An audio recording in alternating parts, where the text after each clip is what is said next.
Well, ladies and gentlemen, welcome to Motegi. It helps to unclick the mute button. That is only the second time in a year I have forgotten to do that, so my apologies to it. Let's go through this one more time here. Race info.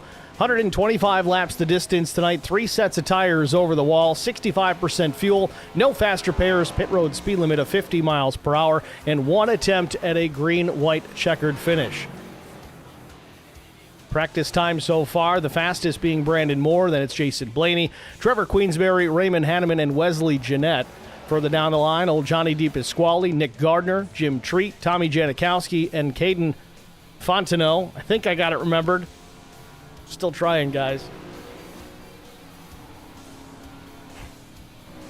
Yeah, Dustin, I forgot. I missed the old mute button.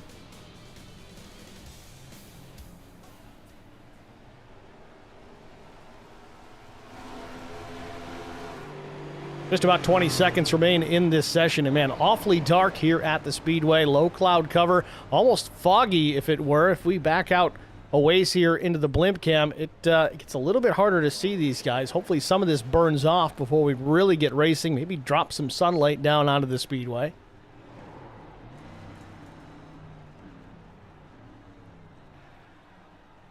That's going to do it. Black and red flags on the session. We'll get right into qualifying.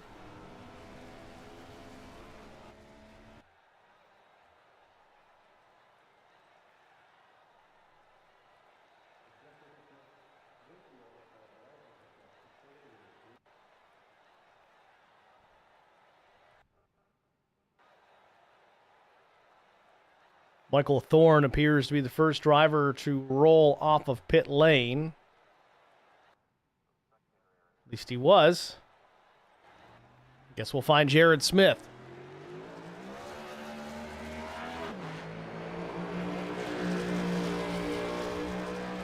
Tom Janikowski with his traditional waving of the hand and checkered flag. Thanks for tucking in, Chami. Chami? Tucking in, Chami? Yeah, I'm losing it, guys. It's been a long week. It's only Wednesday.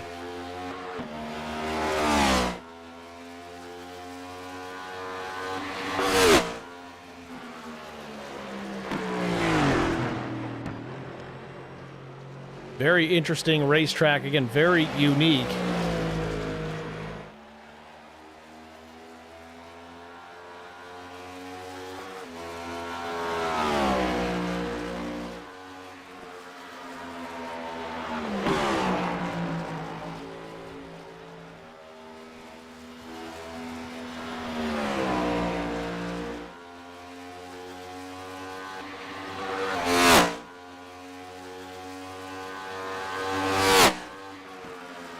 Jared Smith now on the clock, 7:08 racing.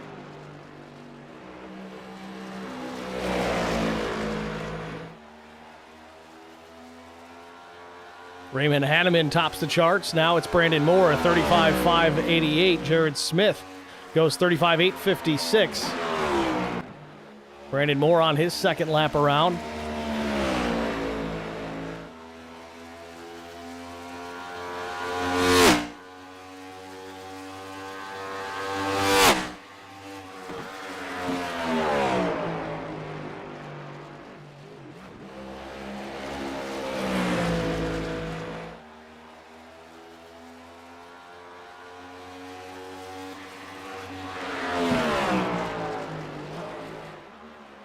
Brandon Moore finishes up P1, 35.520, the fast lap for the driver, the number 3. Tom Janikowski now on the Speedway.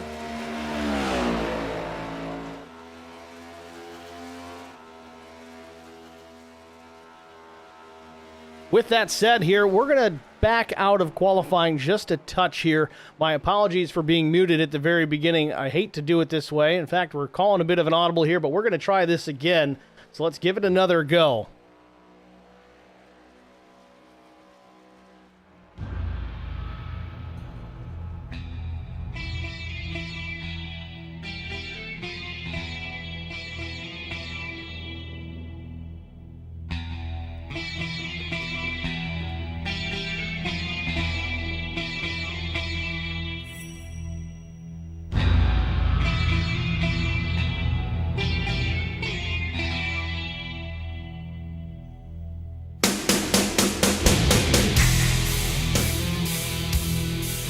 Under the shadow of the mountains of northwest of Tokyo, a racetrack unlike any other comes into focus. A place where engineering, ambition meets raw speed.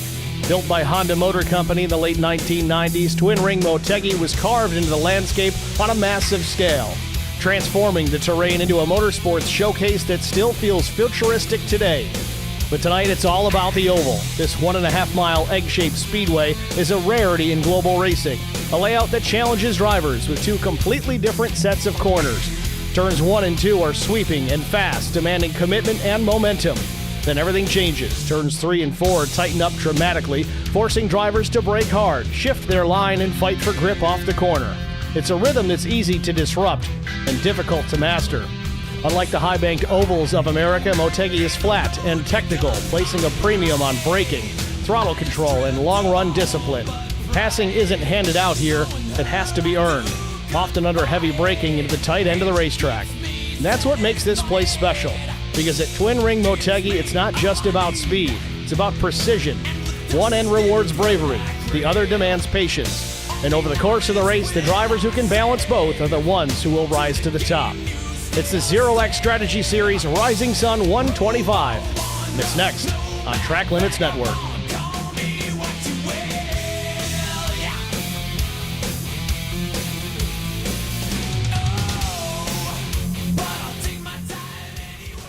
Well, that's what we meant to do at the beginning, folks. I'm sorry we didn't get to that the right way. Again, my apologies for having the mute button selected there. Usually, I remember to take care of that. So, my mistake. Hopefully, we won't do that again here before the season's out. But qualifying pretty much wrapped up here. And the top times, well, it's Brandon Moore with that 35.520 that we saw. But now it's time for our starting grid. So, let's get to it. On the pole position, you see it right there. That number 3 atop of the scoring board. 35.520 seconds for Brandon Moore. Outside pole, Johnny DePasquale just shows you the lap time that Moore put down, a full 10th off the pace of that pole spot. He'll start outside row 1. Row number 2, it's Jason Blaney and Wesley Jeanette, Raymond Hanneman, Tom Janikowski in row 3. Austin Walton will start 7th with Ben Smith to his right elbow. Row number 5, it's Juan Linares and Jim Treat. Starting 11th, it's Trevor Queensberry and Caden Fontenot. Still trying, guys. Further down the line here, 13th starter, it's Kerwin Marshall. Matt Sisler rolls off in the 14th spot. Michael Thorne will be 15th. Brenton Watts will start 16th.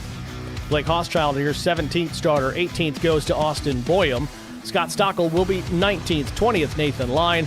Jared Smith, 21st. Steve Tapley Sr. will roll off 22nd. Nathaniel Ostrowski, 23rd. Derek Buckaloo, 24th. John Kelly, 25th. 26th starter, it's Clint Hayfield. 27th is Scott Ford. 28th, Nick Gardner. Tommy Pulte starts 29th. Corey Dennison, 30th. 31st, Mike Prachek. 32nd, Cody Austin. Chris Pieria starts in the 33rd spot. David Kennard will be 34th. Jason Aranchak, 35th. And Darren Jones will start shotgun on the field in the 36th starting position and last. It's your starting grid here for the Rising Sun 125. The field just about ready to roll off of pit lane here and get the first lap and only lap behind the pace car before we go racing.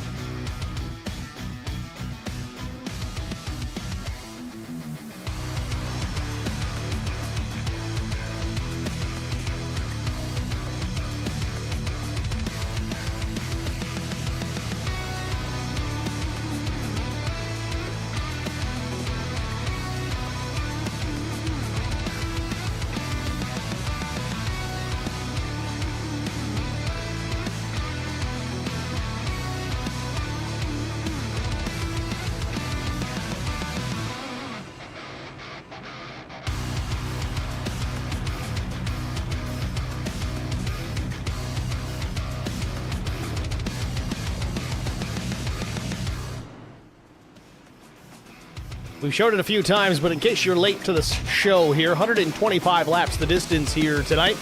3 sets of tires over the wall, a 65% fuel load on board, no fast repairs, pit road speed limit at 50 miles per hour, and 1 attempt at a green-white checkered finish.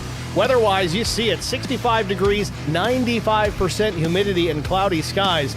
We've seen the fog kind of roll in and out here this afternoon. Hopefully that starts to burn off. Track temp, though, that's the benefit. Nice and cool. 67 degrees should provide optimum grip for the competitors out here tonight.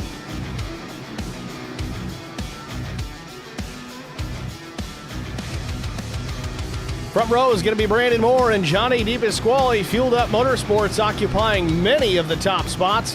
First two rows for sure. Top five definitely as the pace car heads to pit lane. We're ready to get this underway.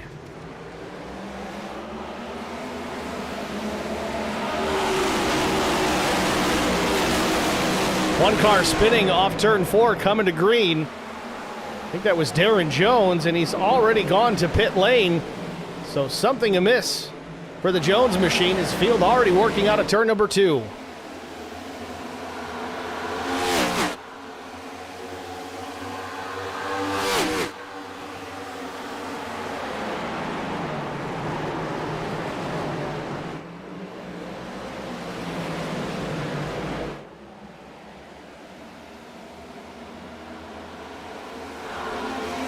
Oh, some connection issues here as they cross start finish. Kerwin Marshall and Queensberry side by side. Marshall really having a tough go of it here. You see that car blinking out numerous times. That's a big candidate for some net code issues.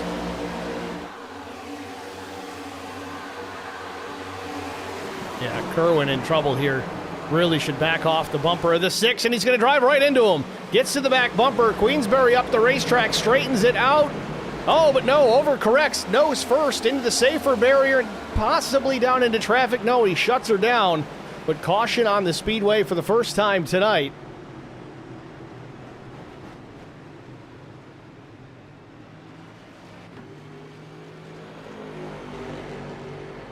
Dustin in the chat going back to that opening incident there at the green flag. It was actually Chris Pieria, not Darren Jones. I just instinctively went to the bottom of the timing and scoring. It was Darren Jones at the bottom, but he did not take the green flag. So let's go back to the restart here, the initial start that is. Let's see what happened here with Pieria.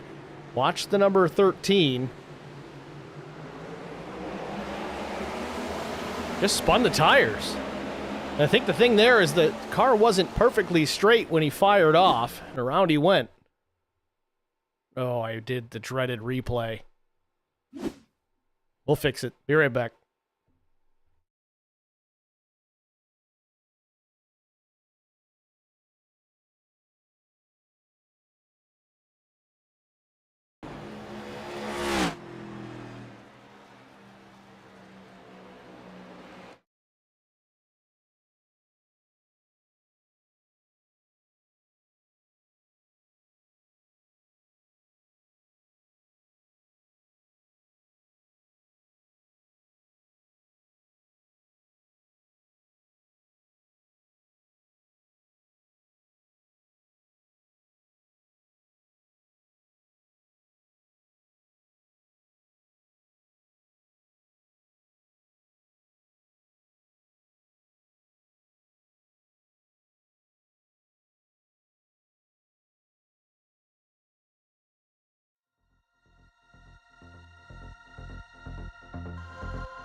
Well, we're back.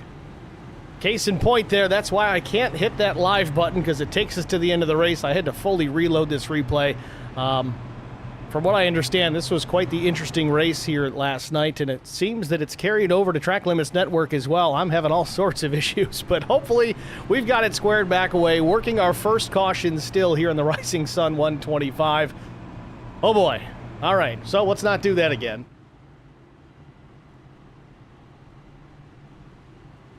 Still running behind the iRacing pace car as they complete this first caution. I'm anticipating we'll get one to go the next time by. Getting that first caution there with the 4 and the 6. Kerwin Marshall having some connection problems and ultimately getting into the back of the 6. From what it appeared on my end, I don't know if Kerwin could even see the 6 machine sitting there. He just drove into the corner as if he was not there. The connection issues he was experiencing there, that very well could have been the case.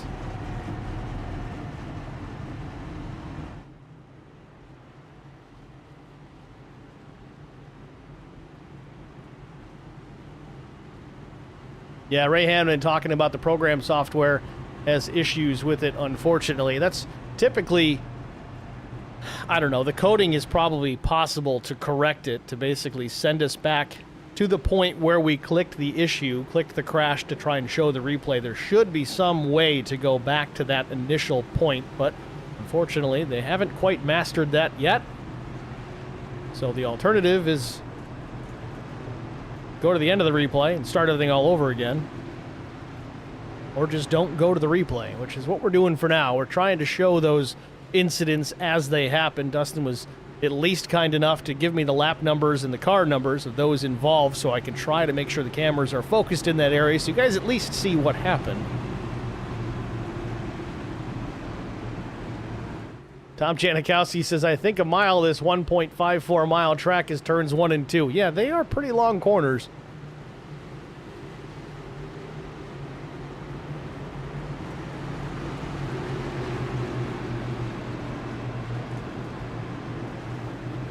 Lights are out on the pace car, so we are on the 1 to go.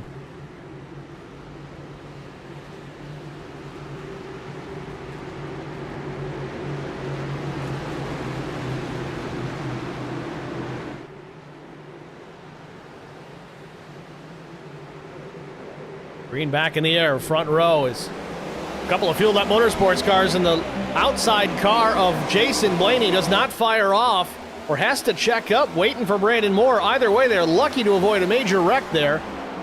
Top 5 Fueled Up Motorsports cars, though, through turns 1 and 2.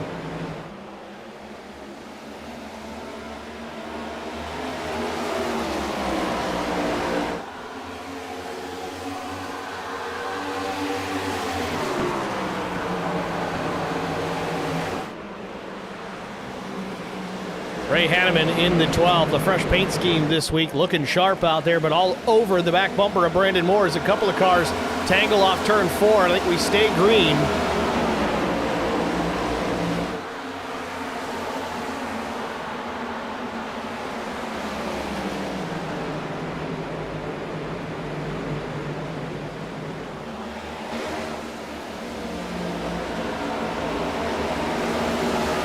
Ray Hanneman in the fence. Big damage to the right front of the 12.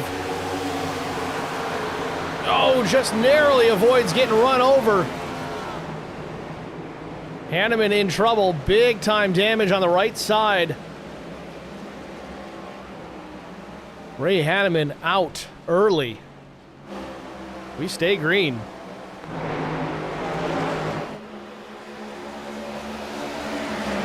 Brandon Moore will maintain the race lead with a little bit less pressure without the 12 there to the back bumper.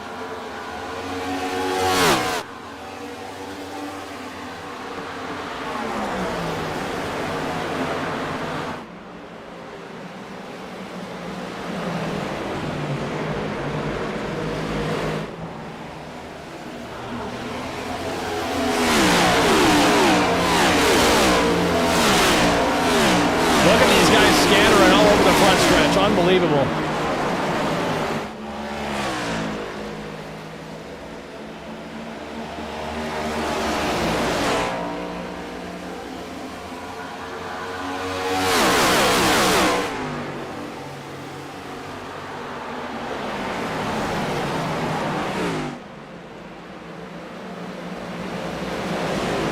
Jim Treat working his way up. Started 10th already into the 4th position. Track certainly seems to suit his driving style.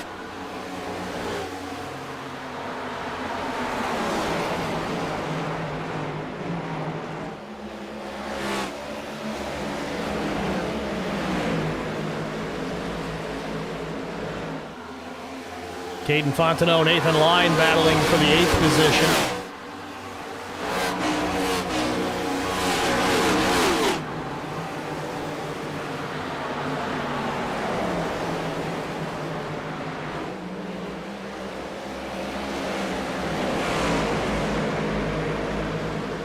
Field out of the corner, back to start lap 11 here at Twin Ring Motegi. Brandon Moore continues to lead. Oh, one car way down to the apron. It's the 45. Tommy Pulte working the outside and crossed up. Big time impact. Nose first into the outside wall. Is going to collect a couple more. Pulte facing the wrong way off turn number 2. Collected at least one other driver. I believe it was Jason Aranchak. And that'll do it for the 26. Tows it to pit lane, and we're under caution for the second time.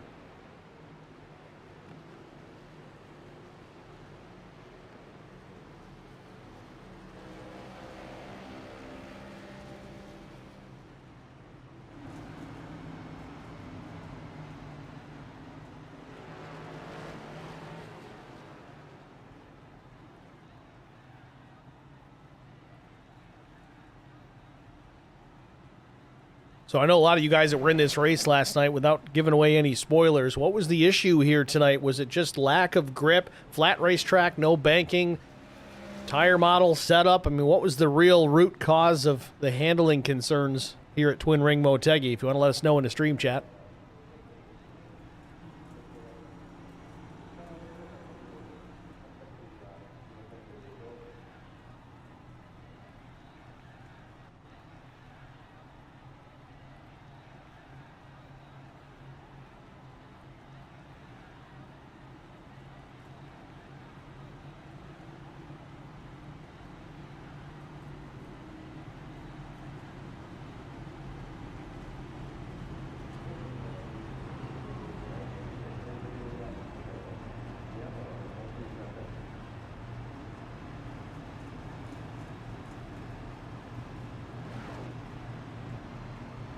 Back to the chat here, unrelated to that question there. Tom Janikowski in there says, I had damage down under 5 minutes. Then I got jacked up again on lap 6 and turn 3, and the damage went to nearly 7 minutes. Watts 1275. I think that's Jackson West. I'm not 100% sure. He says skill issues. Okay, fair enough. I have not driven on this course with the Gen 7 car. The only car I've really run here on the oval is the old steel body ARCA car. It was a blast to run it in that car. I just don't know what kind of conditions we'd be under here with these newer Gen 7s. But yeah, that was a lot of fun in those. You could really hang them out, lean on that tall sidewall. Oh, no, it's not Jackson West. It's the other guy. It's Mr. Wafts, is Jackson West. Okay.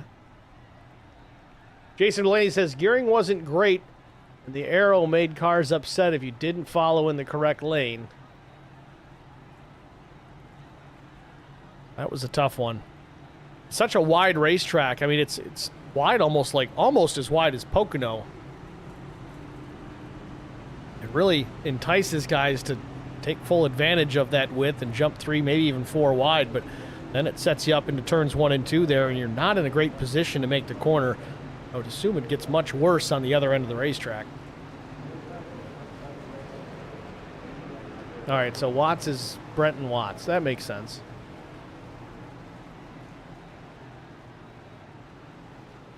That's all I got just to remember how to pronounce these names, let alone remember what the YouTube handles are.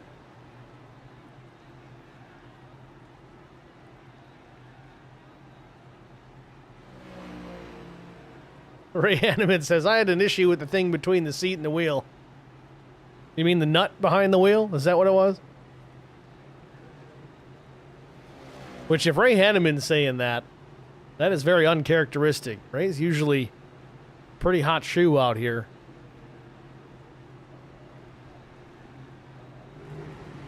Well, we're set for another restart here. As you see, the pace car lights off yet again. So the next time by, just a couple more corners here. We'll be back under green flag conditions Brandon Moore and Jason Blaney will lead them back to green. We'll see if Blaney can get a better restart here. I don't know if he missed a gear the last time or just had to wait for the 3 to fire off.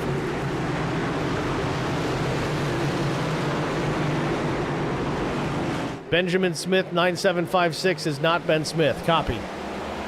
Green flag back in the air. Brandon Moore with the jump. Blaney much better this time. Will settle in behind Moore in front of Wesley Jeanette and Johnny DePasquale. All four fueled up motorsports cars here at the front of the field right now. Jim Trito trying to spoil that, working around the outside of DePasquale.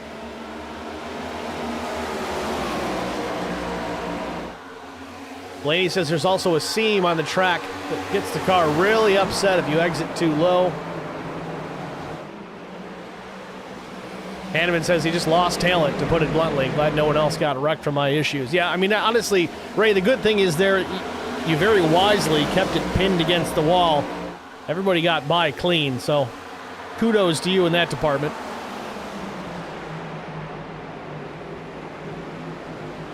So relatively single file now here in at least the top 10 or more. Not so much here. Brenton Watts, Jared Smith.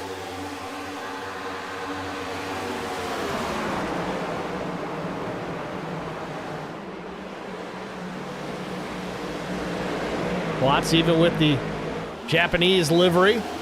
Looking good.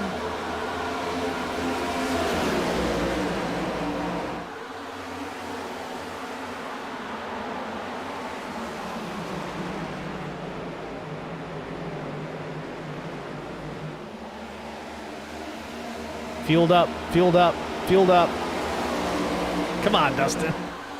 What am I going to do? There's like 80 of them out there.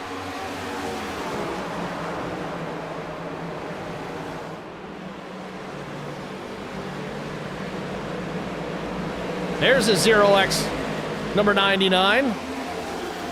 Corey Dennison sporting the ZeroX colors. And to his inside, Blake Hochschild was ZeroX. He races for ZeroX.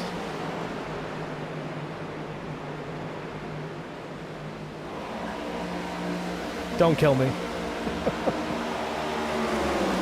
18 laps complete of 125 here at Twin Ring Motegi. Brandon Moore has led them all to this point. We've had a couple of cautions to get things started.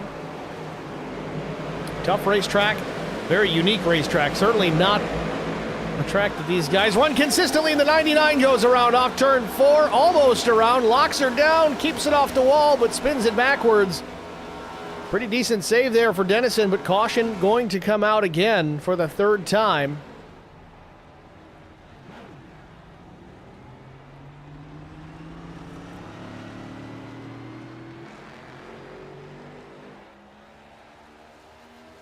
Dustin, yeah, I know there's a channel in there, but I wasn't sure if things have changed from last season to current.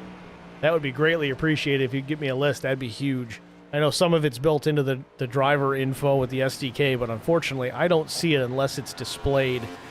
I think here is a perfect example. If I hit the show the team, then it'll pop up here like Corey Dennison.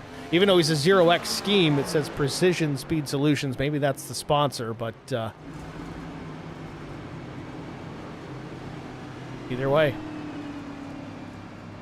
And I did see you guys popped in some new headshots there. I'll get those figured out.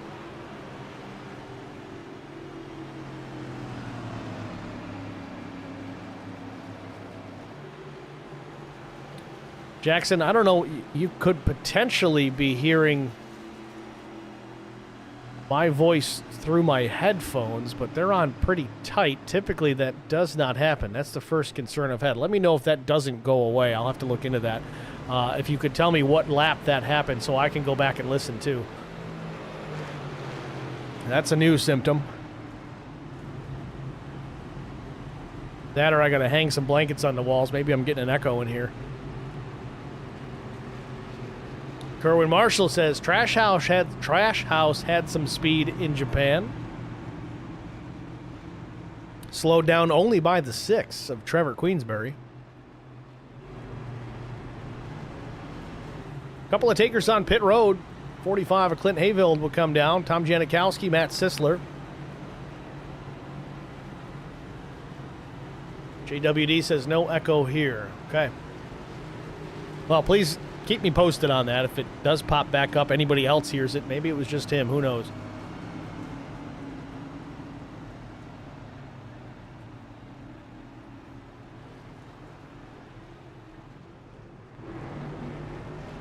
Quick stop for Sisler there. I don't know if he's just topping off the fuel here. I don't believe Sisler's got damage yet. Matt did send me a little spoiler earlier in the week about his night. I didn't read it, but he was very upset about the circumstances revolving last night's race.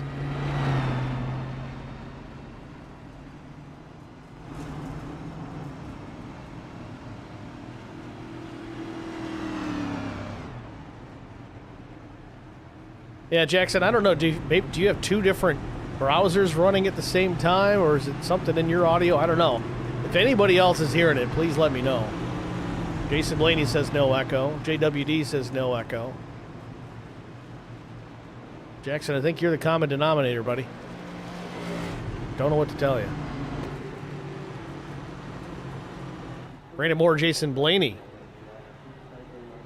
Looked like they were coming to pit lane, but they were just dipping down low, shortening up that lap, maybe trying to save a little bit of fuel.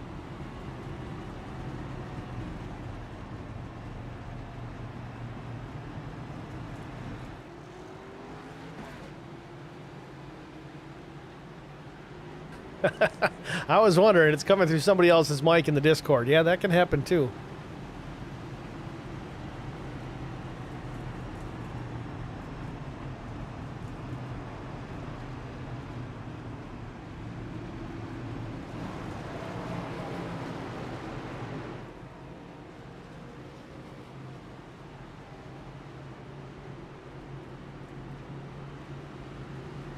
Jackson says, I got 27 browser tabs open on different accounts to boost the views. Hell yeah, man, do it.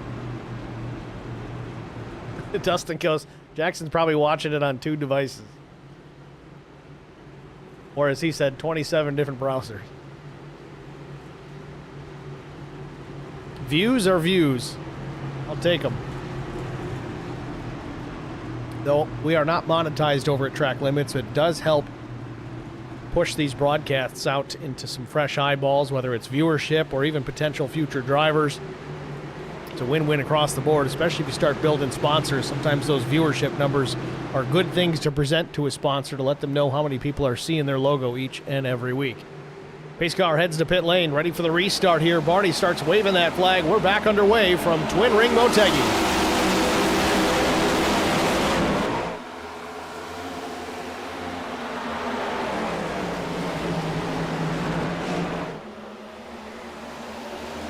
Brandon Moore continues to lead, very comfortable out in front.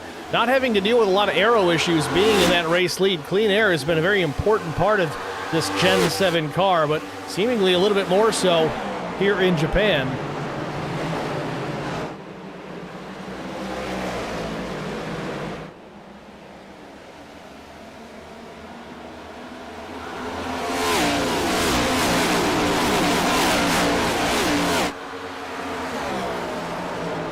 Brandon Moore is just loving this place as he puts a half second now on teammate Jason Blaney. Wesley Jeanette to third, Jim Treat now fourth, Derek Buckaloo up to P5.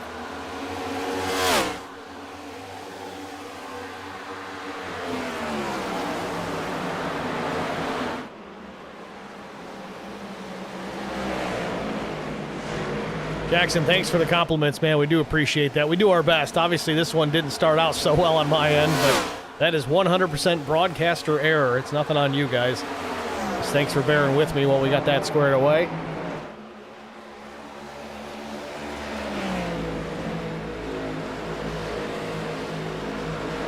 Jim Treat way up the racetrack now. Opens the door a little bit for Derek Buckaloo, but Derek not close enough to put on an attack.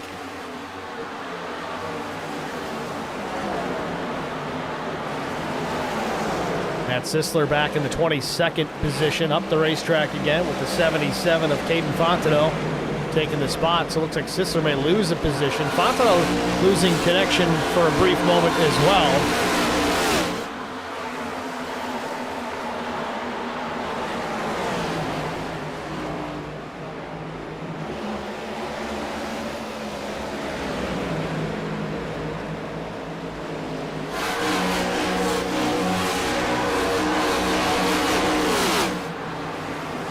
Corwin Marshall running in 18th.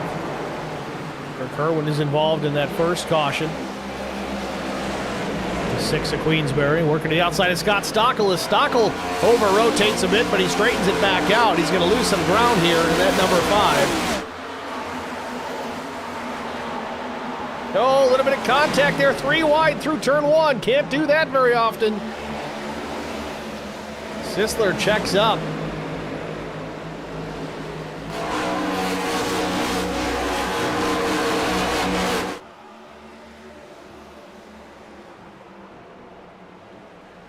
Ben Smith in the number 11 ZeroX. I love that paint scheme. I'm not a big Denny fan, but the fact that he took those colors and made it work with ZeroX, pretty impressive. It looks good.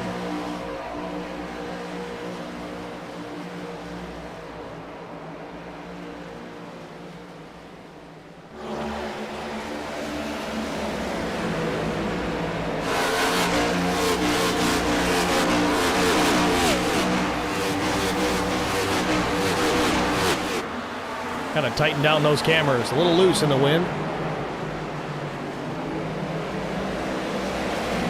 Like Hochschild. I'm not sure who the 12 there is. Maybe a number mismatch in behind.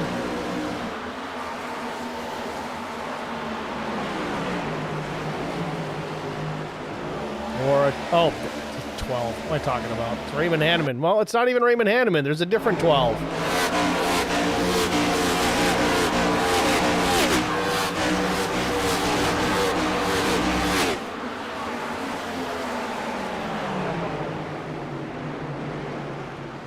Back out front, Jason Blaney now starting to run down Brandon Moore. It was half second a lap or so ago. Now it's a quarter second. So they roll back down into turns 1 and 2. Lap times between the two very equal. Moore just a tick slower than Blaney the last time by. He ran a 36.03 to Blaney's 36.02.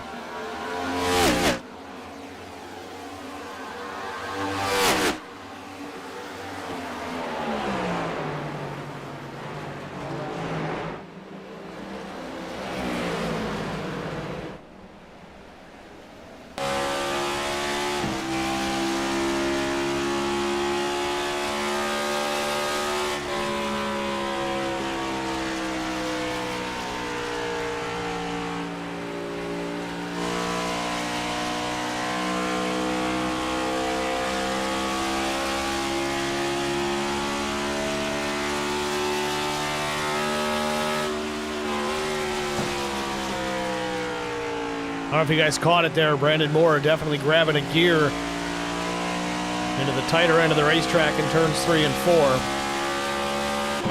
There's the gear shift again.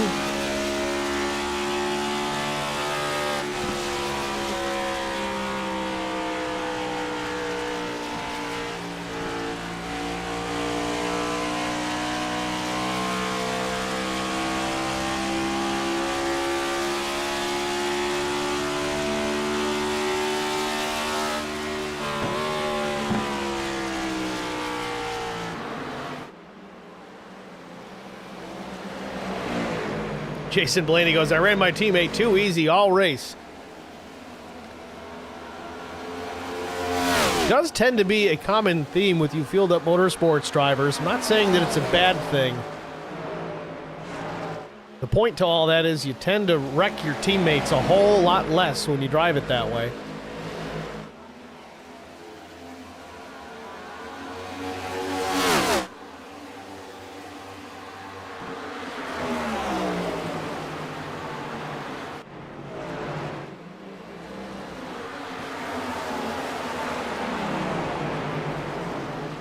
Driver starting to settle into a rhythm here. A little bit longer stretch of green flag.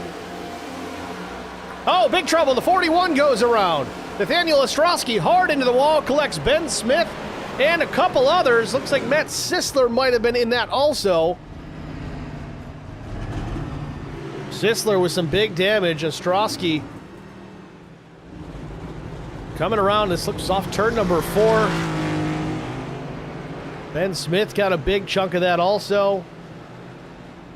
I think Jared Smith also in it. Jared in the 15 Napa colors.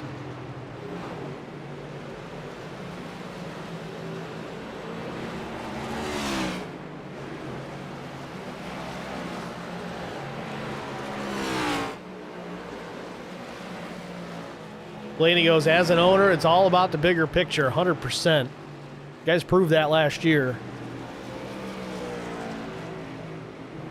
Just so close to locking up that championship, coming down to that final lap.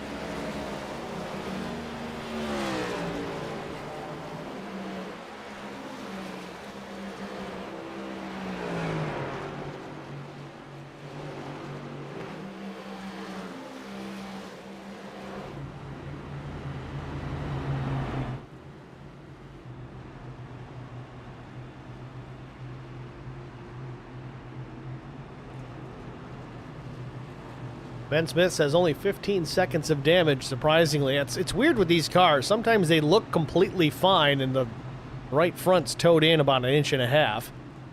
And other times it looks tore up from the floor up and it's going down the road no problem. Jim Treat will come to pit road here, so will some others. Derek Buckaloo, Trevor Queensbury, Hochschild, Linares, Fontenot, and others.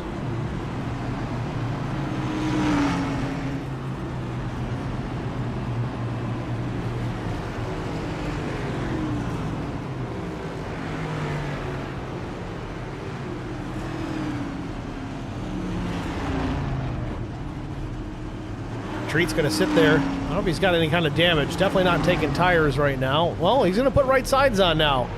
Waited a little bit before he did that. 4-tire stop for Jim Treat. Took a while to get him to decide to do that. Long stop, 24 seconds for Jim Treat.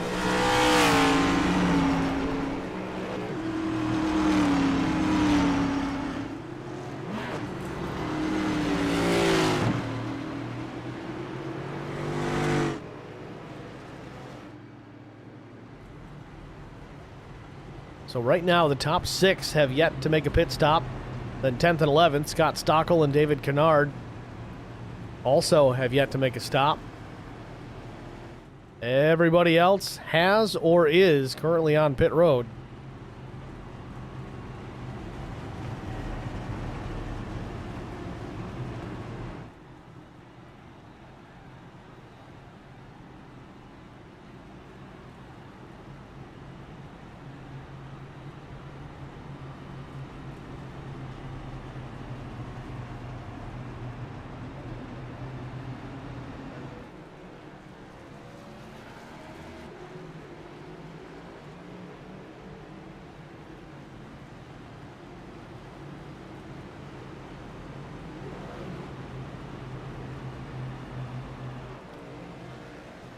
Upper level fog still lingering here at Twin Ring Motegi. Kind of hazing up our blimp shots just slightly, but we can come down and run a little tighter.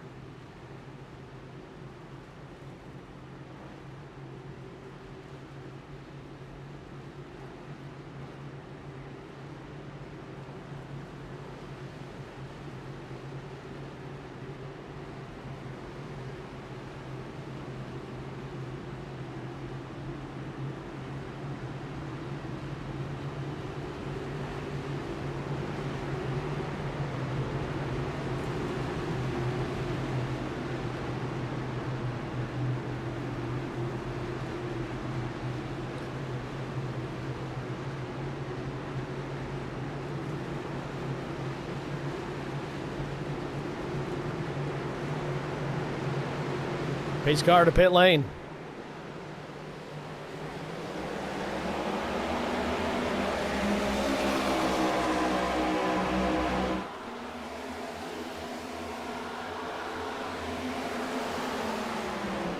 Top 5 occupied by Fueled Up. Brandon Moore continues to lead over Jason Blaney, Wesley Jeanette, Johnny DePasquale, and now Nathan Line into the top 5. Started 20th, so pretty good progression forward for the number 38.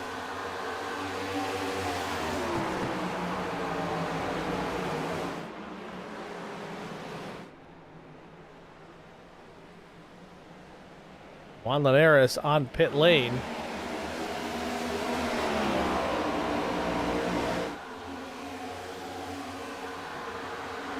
Juan may have been involved in that incident. He's been parked there for about 3 minutes or so. Lots of damage on the 48.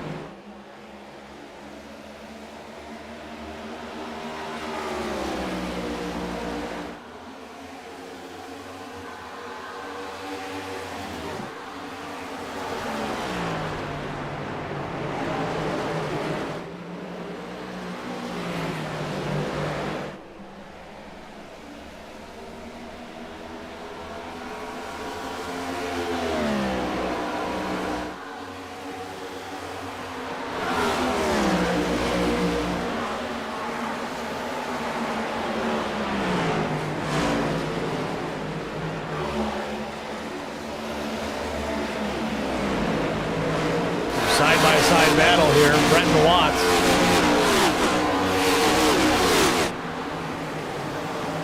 Against the 28 is Stephen Tapley Sr. They're still side-by-side, back down the other side of the course.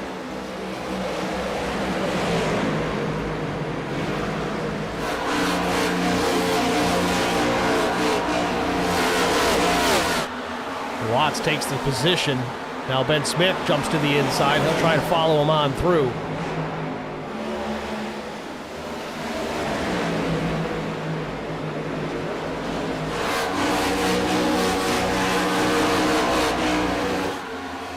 So Queensberry's paint scheme changed the mid-race somehow. He was in the 6 at the beginning of this, and now it's turned into the 12. Little Ryan Blaney scheme there, but that was the 6 car that was part of our first caution when Kerwin Marshall got into the back of him, and somehow it's changed paint schemes.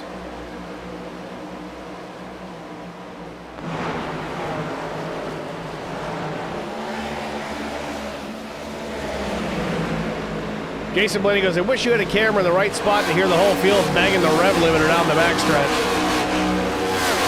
Well, it's not my camera set. This is courtesy of Whiplash Sim Cams. It's a little bit of an older set. That would have been kind of cool, too. I've made a couple of camera packs on my own. I'm not that good at it, but that is definitely something that I've looked at. I've set some cameras like that. It was more so at Richmond. Battle for position here, Queensbury and Clint Hayfield. Clint in the 45. This for about 13th, just outside the top 10.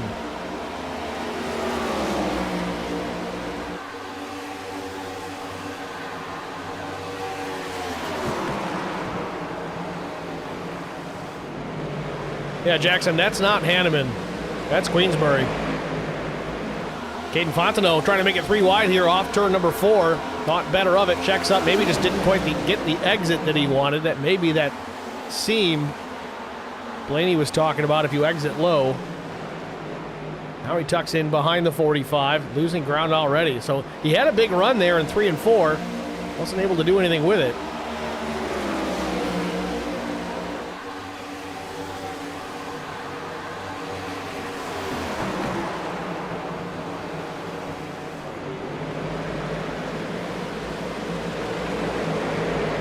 Back out front, to no one's surprise, Brandon Moore is continuing to lead.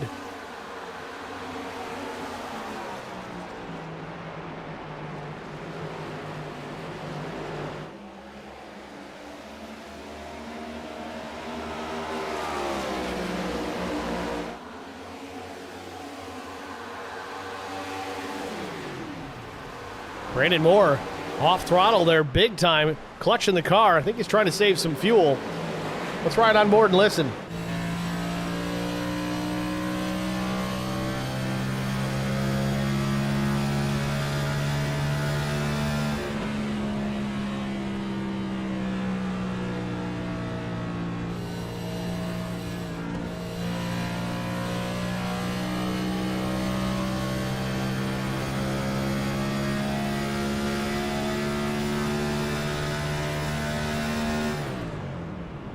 There it is, Brandon Moore off throttle, coasting through the corner.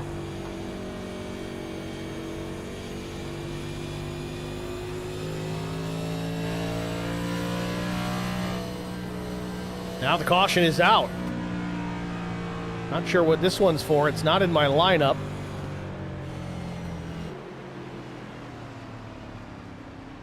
Next one I saw was lap 36 and it never happened, so maybe there's a mismatch somewhere.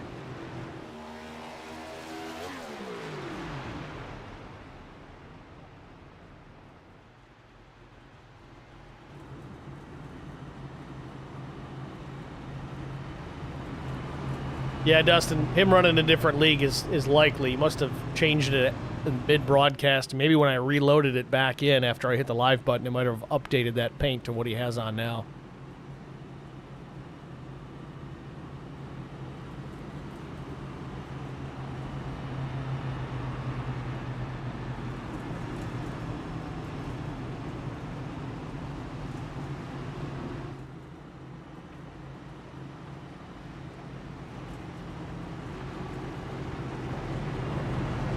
And in my indicators here, it does show a Juan Linares crash. I think I figured it out here. It says Juan Linares 36 was his crash, but that was his lap 36, not the race lap 36. So we missed that one.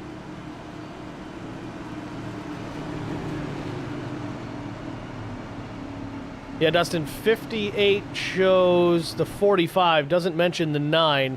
Lap 36 showed the 48 of Linares, but he was laps down, so it was his lap 36, not the current lap 36. So, again, my bad, just missed it. Jason Blaney goes, the whole team was banking on that caution. We had maybe 5 laps left in the tank. Timing is everything sometimes.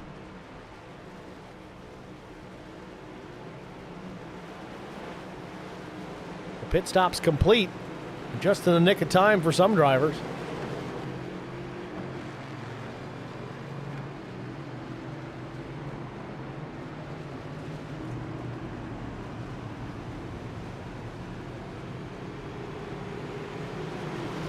Dave 108 says, they let me in the track with a cooler full of beer. Woohoo, let's go. We're at Twin Ring Motegi, so maybe it's a cooler full of sake. Who knows?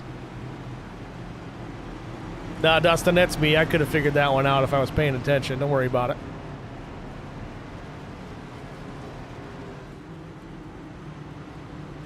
You gave me the info. I just interpreted it wrong.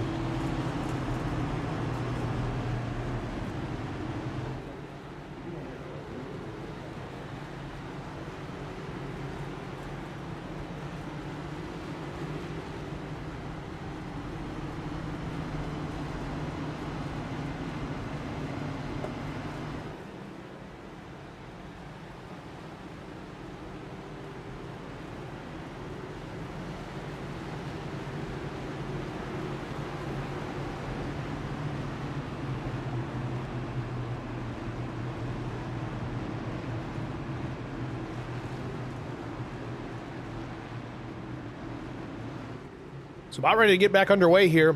Doubled up for the restart. Front row looks very different now with these pit stops. Jim Treat, Derek Bucklow will restart on the front row.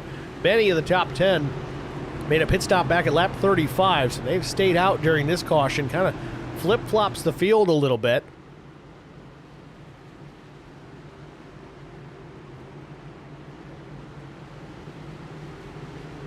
Austin Walton goes, we need to run this track every season. Super fun track. I'm really a big fan of it.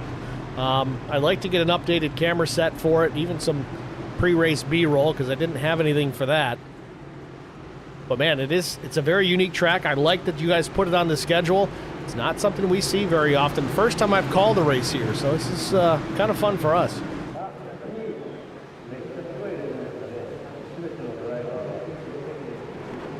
Green flag back in the air. Jim Treat fires off in a hurry. Derek Bucklew has to stand on the gas behind him. Treat up the racetrack to set up for a better entry down into turn number 1, while Queensbury now goes to the bottom of the racetrack to take second position.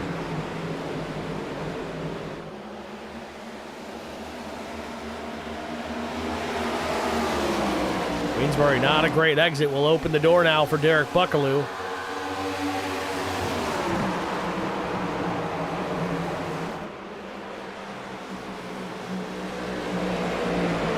Man, hearing these guys get through turns 3 and 4, they slow up so much that you think there's a crash, but it's just that tight of a couple of corners compared to turns 1 and 2. Lots of room, real wide, very unique. Definitely no cookie cutter. Dustin goes, Quisenberry. Oh, okay. I see it now.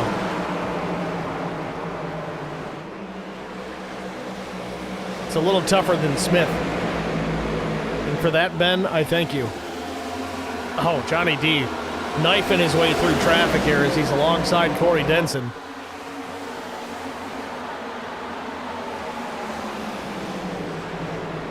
Treat continues to lead over Quisenberry. Trevor's not too far back, hanging with the 367 just a bit as Buckaloo has fallen back, and now he's under fire from Caden Fontenot.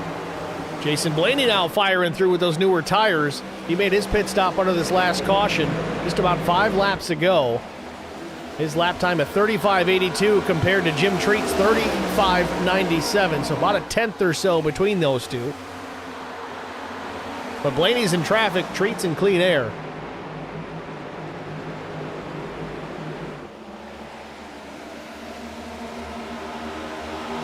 Want to make note here, Derek Buckaloo.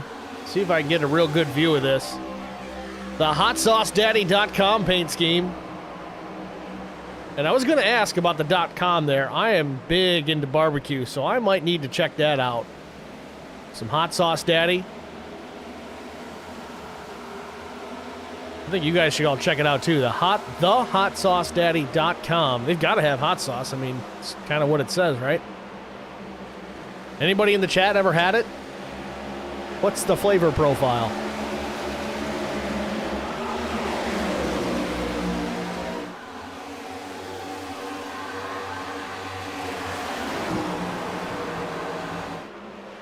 Treat's got company. Quisenberry closed it down to within a tenth and a half. Now loses all that here in the middle of 3 and 4. Just a matter of where you're backing up your entry or not. I would assume Jim might be backing off a little sooner, allowed Trevor to close the gap on entry, but that also allows Jim Treat to get back to the power a little bit sooner than the 6.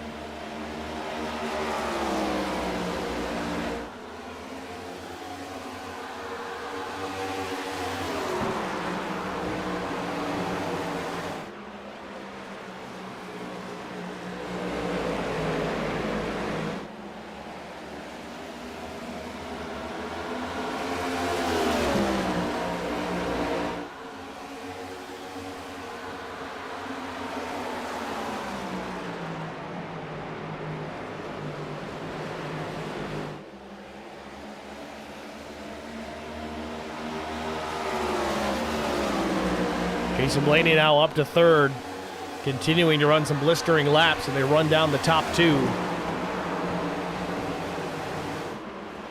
Oh, Blaney crossed up, gets the left sides below the white line down the apron. Little bit of contact, but saves the car. He's going to lose some spots here, but he'll live to the next corner. Back on the power, picks up the draft off Brandon Moore, and back in the hunt. So Blaney goes from 3rd to 5th. Lucky didn't go on the tow truck.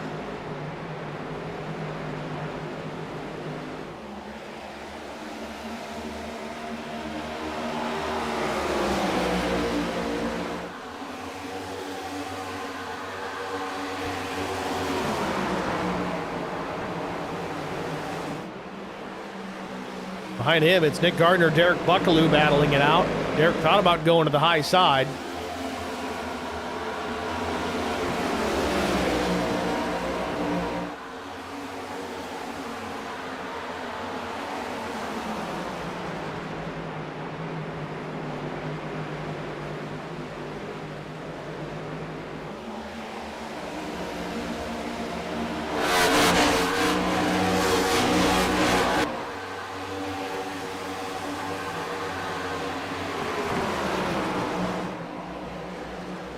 .45 into the back. Austin Walton, the 9 goes around.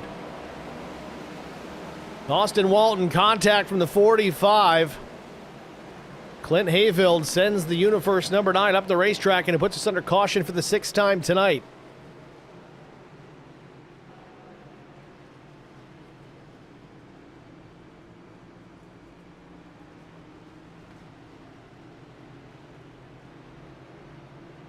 Blaney back in the chat says, shout out to the guys that gave me a break. That was almost race ending. Yeah, that was very close. Jason Blaney had a handful of steering wheel in that one.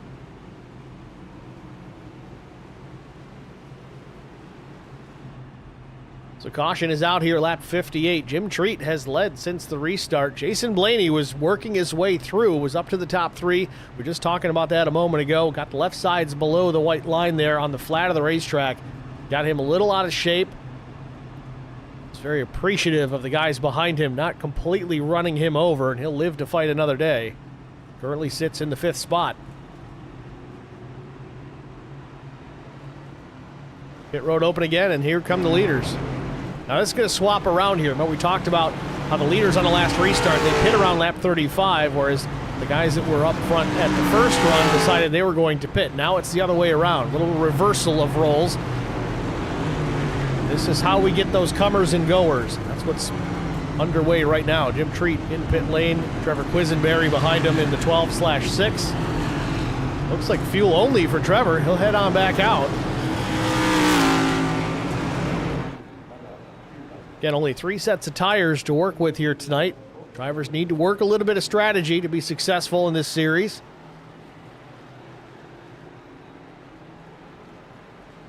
Dave Woe says, first time I've ever seen this track. It's like if Darlington and Loudon had a love child. And somehow Gateway was involved. I don't want to talk about it.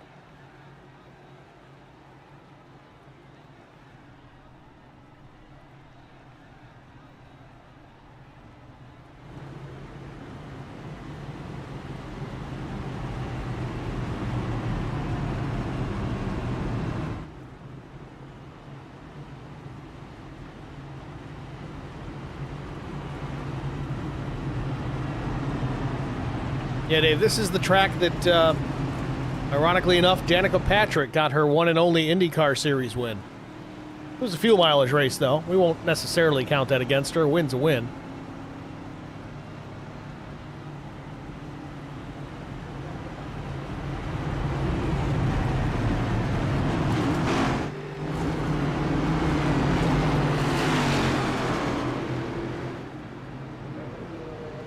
Lights on a pace car go out next time by, back racing. And a little deja vu here at the front of the field with Brandon Moore now the control car over Jason Blaney in second. Johnny DePasquale, Nick Gardner, Nathan Lyne will be the top 5. And it's Wesley Jeanette, Ben Smith, Blake Hochschild, or Hochschild, still working on that one too, even after a full season of this. Kerwin Marshall, Brenton Watts, the top 10.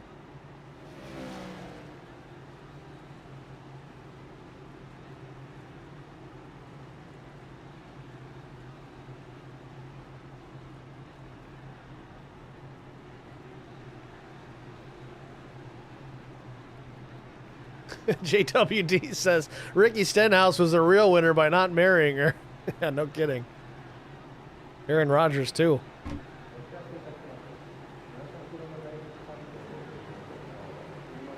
All right, pace car about to make the left turn into pit road here. Get this thing back underway. It'll be lap 61 when they take the green.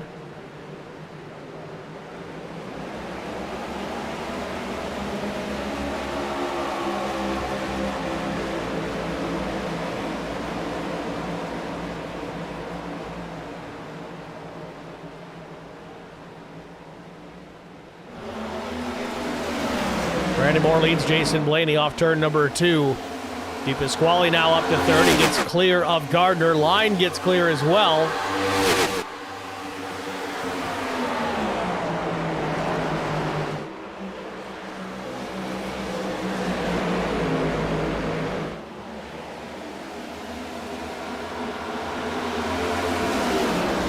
Lap 62 up on the board.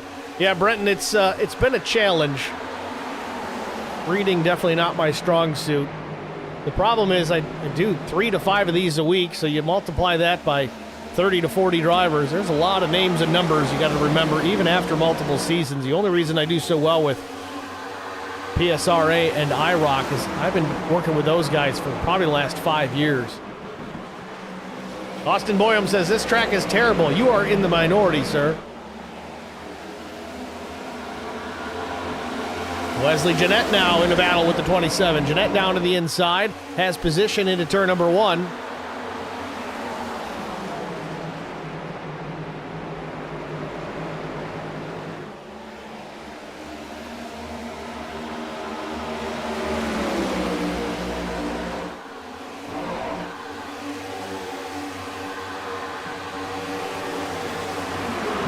Tapley and Treat side by side. Tapley on the bottom, the 84 Jason Aranchak in behind, and it's Austin Walton and Trevor Quisenberry.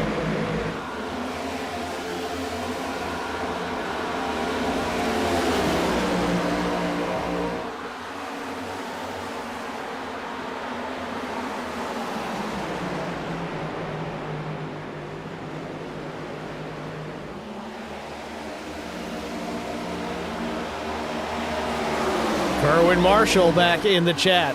Makes a valid point. Now into the top 10, running in the 8th position.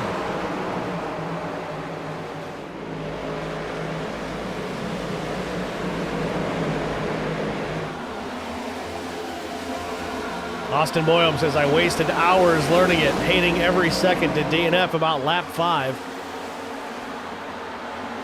I'll say this much, in my experience in calling these races, it's always the drivers that hate a track that will eventually pick up a win at that place. It happens in every league at least once over the course of a few seasons. It will happen.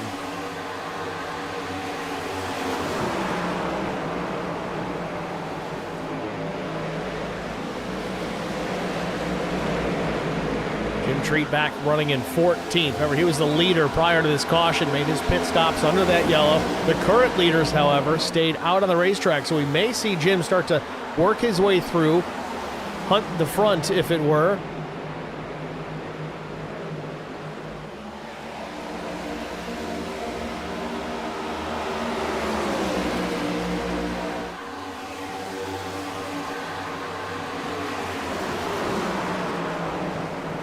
Oh, the 21 deep into Stockel there. They're both sideways, drifting it up the track, and they hang on to it.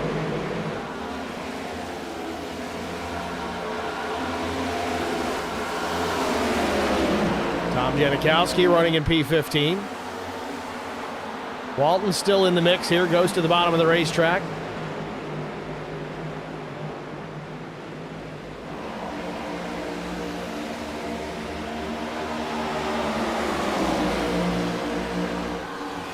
Dave Woe says, it's the fog, the track is slick. Well, I'll say this much, and I don't know if iRacing incorporates it, but a foggy racetrack produces a little bit more downforce. The air is heavier, but you do run the risk of some moisture.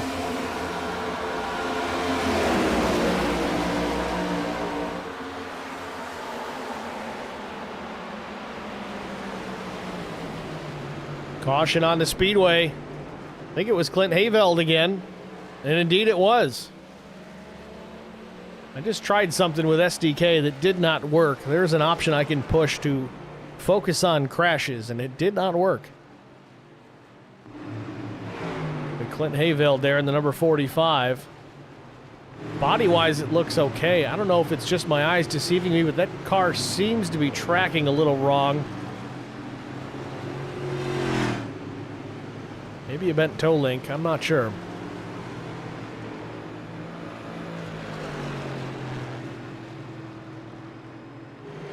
So Austin goes, I don't plan on running this track again, so if I do win it, sure as hell won't be here.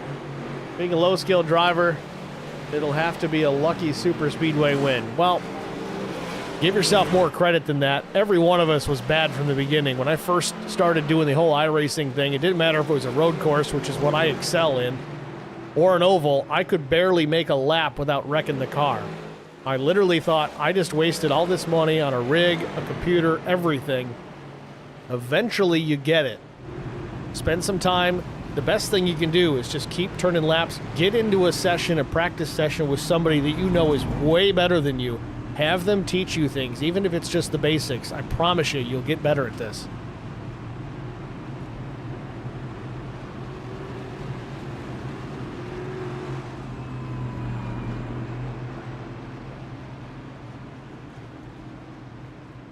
Brenton, what did you say that you had to retract? Come on.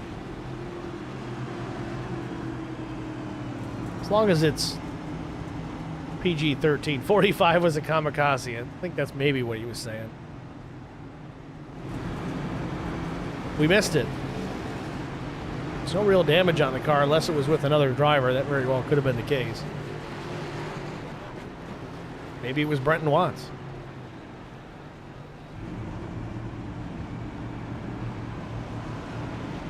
Brent running 12th.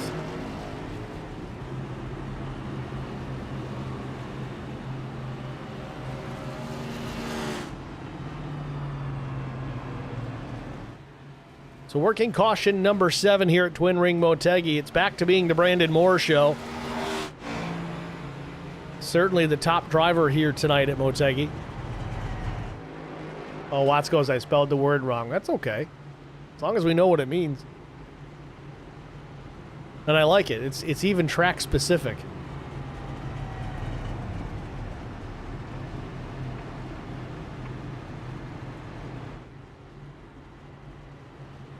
Well, Austin, there's your issue. If you're on a controller,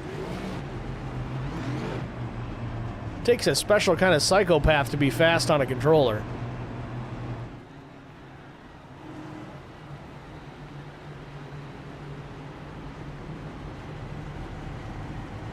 I will say that the difference from going from a Logitech setup to a mid-range Fanatec setup made a big difference, especially with load cell pedals. Again, that's more specific to road racing, but a wheel that doesn't move itself going down the straightaway definitely helped me quite a bit.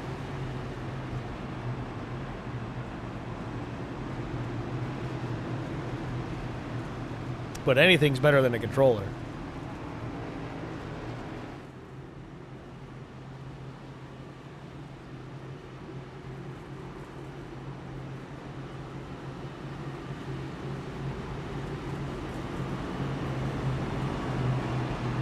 You'd expect it with a guy with my paint scheme. A valid point. That tracks.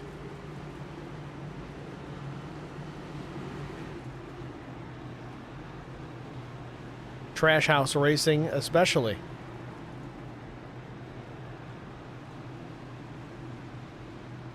Got to get something on that back panel there, though, Brenton.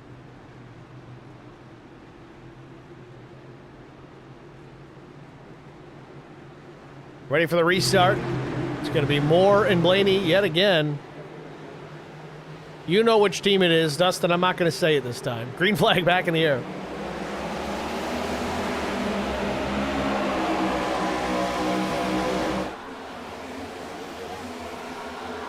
Side by side, down into turn number 1. Blaney hanging to the right side of Brandon Moore.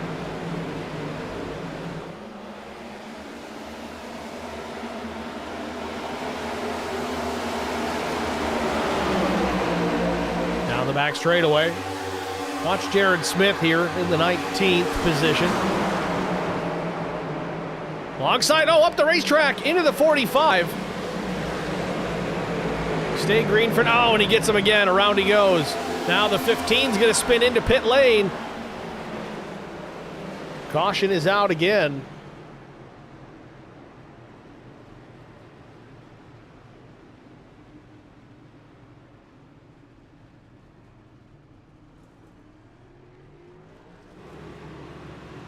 It seems that cautions are breeding cautions here tonight.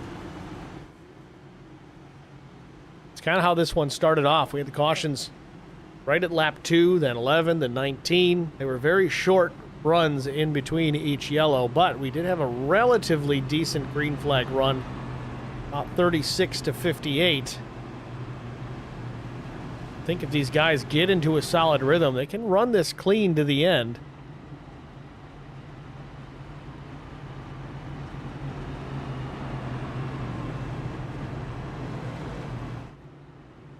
Jason Blaney says, got to pay for the team somehow. Jason, I wasn't ignoring you, man. I'm just really busy. I'm sorry.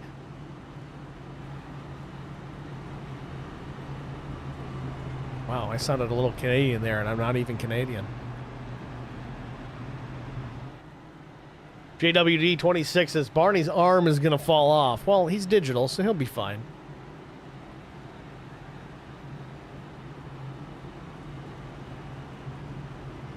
Has anybody submitted a comment or concern to iRacing about being able to be the pace car? It would be kind of fun to be able to just drive around the track under yellow.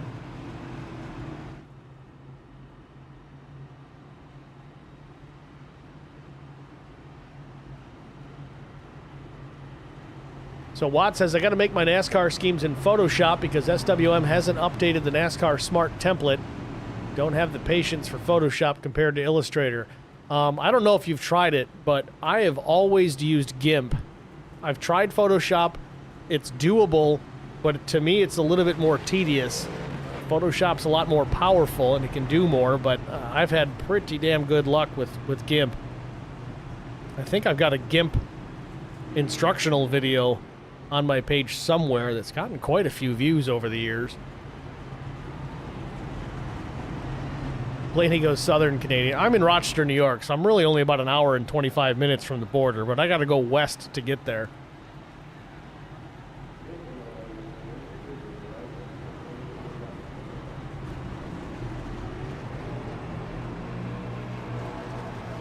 I guess what you could do is you could set up a Gen 7 race and also have the ability to drive, you know, one of the SCCA cars like the Mustang or even a Porsche GT3.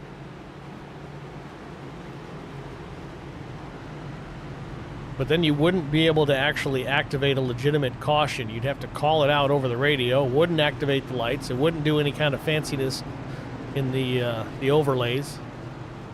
So I guess it's possible. Austin Boyum says Photoshop is the GOAT. Yes, it's a great program. There's no doubt about it. I mean, I use it for photography, but I much prefer using GIMP to paint these race cars.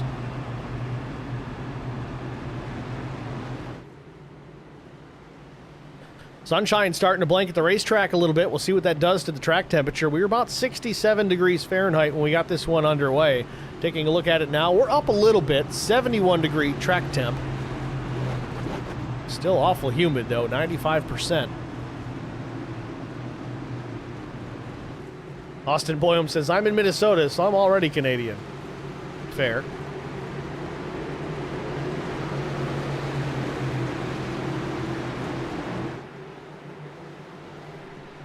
Pace car to pit lane, back underway here. Be lap 77 when they cross the stripe.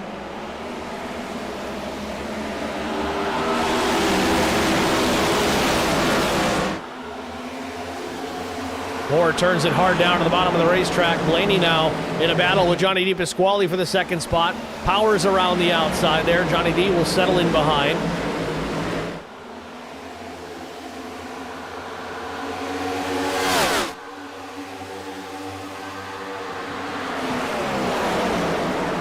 Leslie Jeanette drove right to the back bumper of Johnny DePasquale, washed up the racetrack with no air on the nose, almost got into the 27 of Nick Gardner.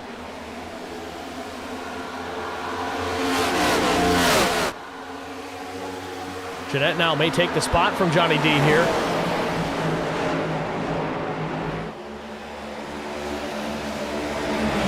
Dave Woe says, if I can't do it in Trade and Paints Pro, it's not happening. See, I can't use Trade and Paints Pro to paint a car to save my life. We all have our problems. Jeanette and DePasquale still fighting it out for this spot while the top two break away. Jeanette with the run off of turn 4, and he's clear.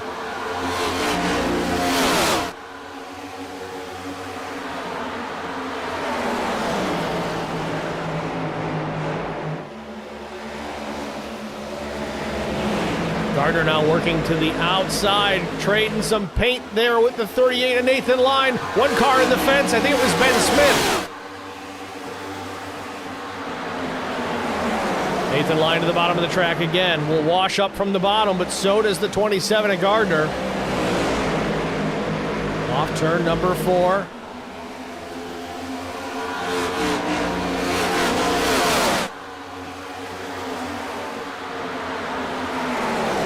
Gardner now slips to P6. His line gets cleared. Jim Treat, the next driver, to put the pressure onto the 27.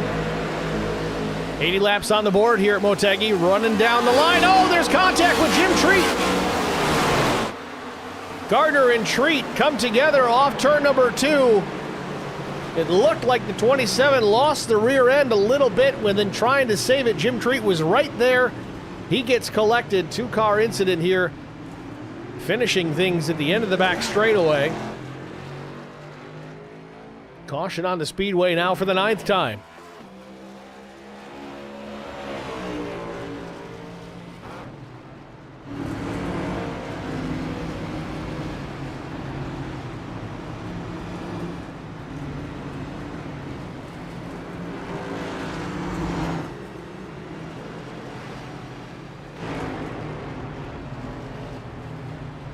I almost got to think that Treat got the worst of that deal. Both cars look halfway decent.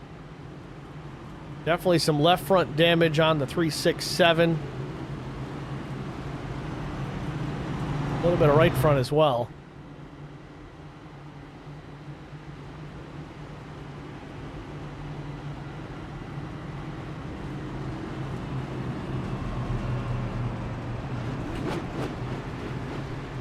Just prior to that, I think we saw Ben Smith pancake the right side of his race car into the safer barrier. I believe that was also off of turn number 2.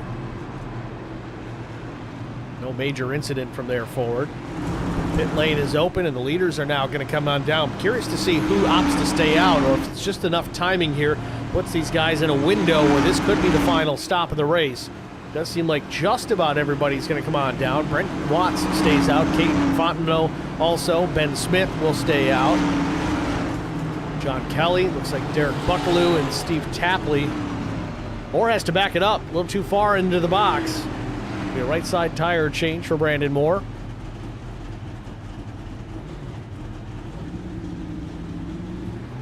So a 4 tire change and fuel. Brandon Moore drops the jack, heads back down pit lane, and did Blaney beat him out? It was close.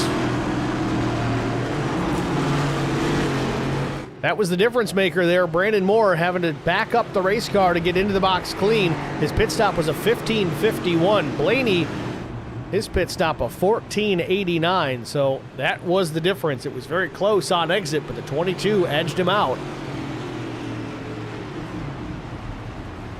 So Blaney will be the first driver out into the field with new tires. He'll restart, looks to be about the 7th position.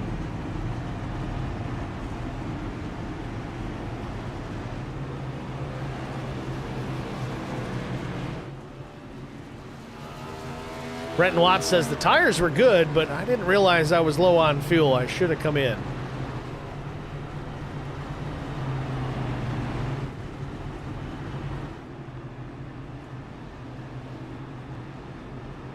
Either way, Watts will get himself up into the lead position here. Potentially pick up some points.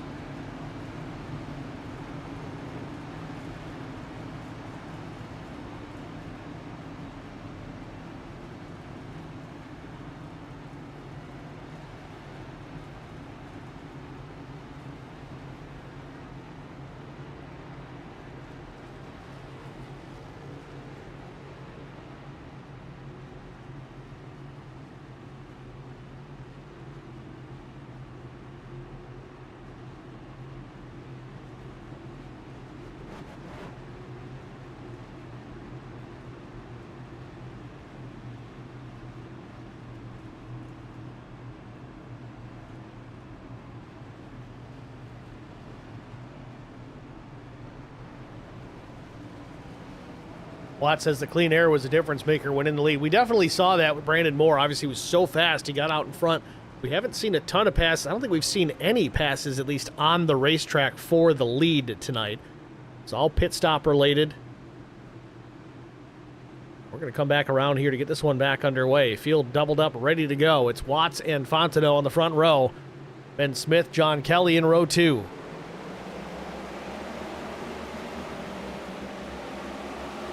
Watts breaks away from Fontenot. Ben Smith now in the 3rd position.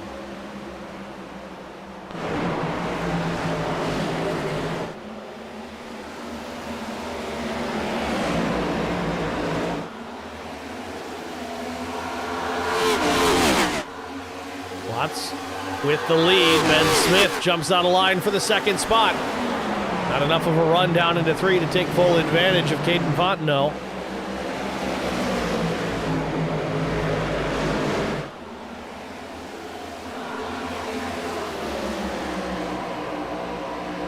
'24 of John Kelly sneaks to the outside of the 11 down into 1. Doesn't quite have the pace to stay there through the corner, but a little bit of a run here on exit. Off turn number 2, the 24 is there alongside Ben Smith. With the run, he may get him clear here. Here comes Derek Buckaloo in the rear. Smith battles back. Gets into the bottom of the racetrack. Gets on the power, edges up, but no, now John Kelly will power out of the corner.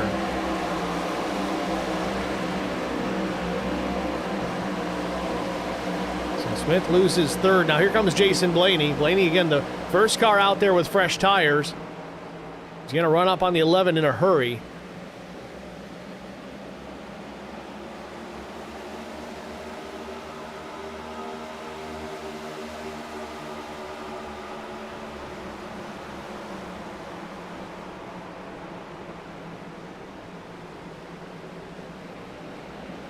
Change for the race lead. Caden Fontenot jumps out in front.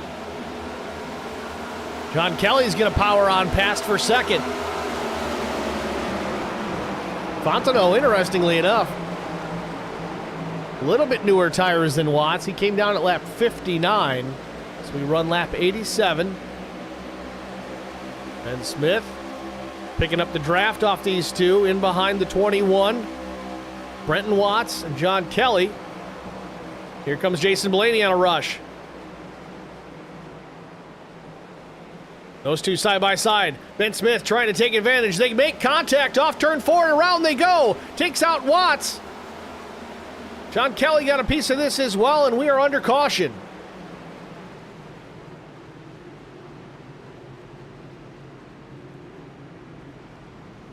Blake Hochschild cutting back through the field here, but there is yet another caution in the Rising Sun 125.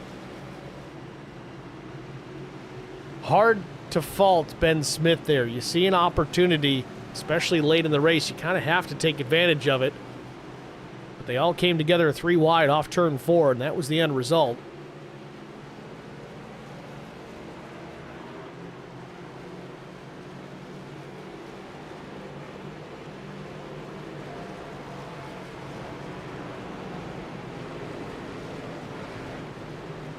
Still didn't hear from anybody. Any of you guys in the chat try anything from the hotsaucedaddy.com? Bueller? I'm a hot sauce guy. I'm going to check it out. And they got a hot honey. Oh, that's perfect. I made wings tonight. That would have been great.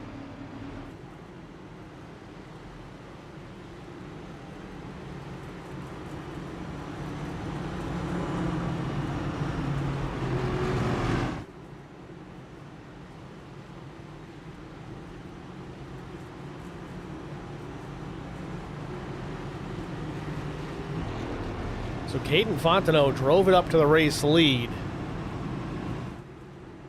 Had the tire advantage over some of the drivers, but that is no longer going to be the case as Jason Blaney there in behind him.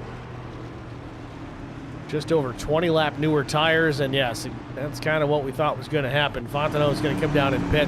John Kelly, Ben Smith obviously got damage to worry about. A lot of drivers taking the opportunity here to come down and maybe take their last set of tires.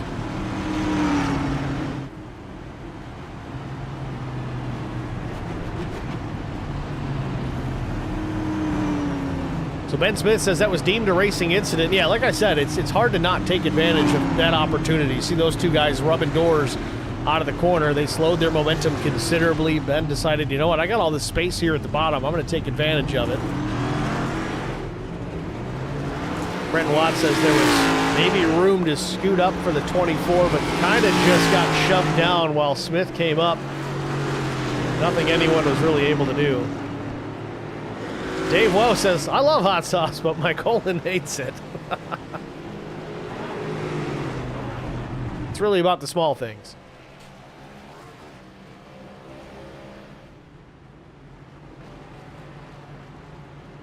So field working caution number 10 here at Twin Ring Motegi. Looking for a long run to the finish here.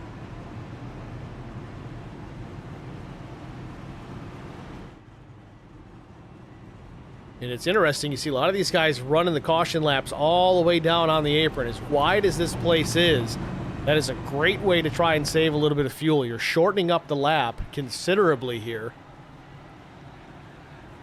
iRacing says it's 1.49 miles, but realistically I think it's 1.54 miles.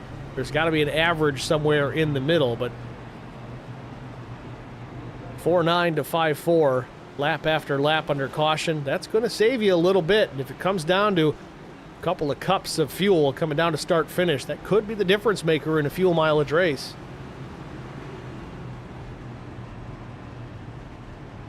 Ben Smith with only about a minute's worth of damage, so he'll get back out there.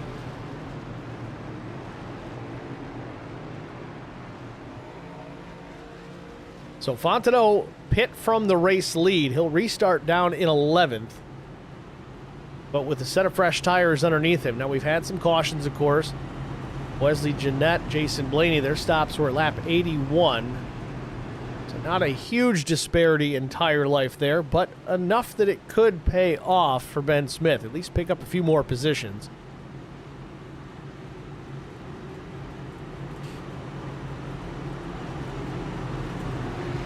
So it's a Fueled Up Motorsports top 5 yet again here at Twin Ring Motegi.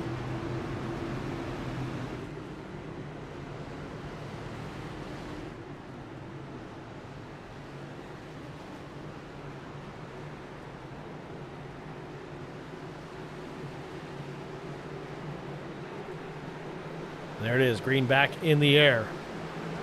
Coming to lap 92.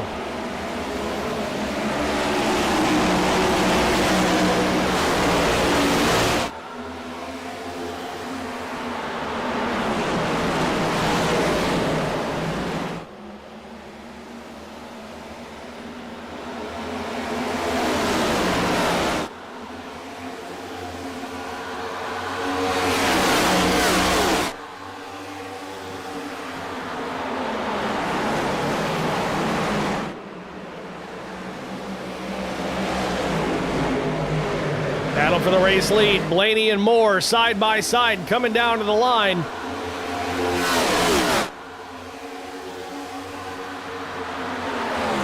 Jason Blaney turning on the afterburners here. Maybe a little bit of contact, if not just inches to spare. Blaney with the run up the racetrack. He'll wash up the racetrack on the exit at turn 2, and he'll get the outside wall. A little bit of damage now on the 22, and also broke a lot of momentum as Wesley Jeanette drives it deep into the corner in turn 3.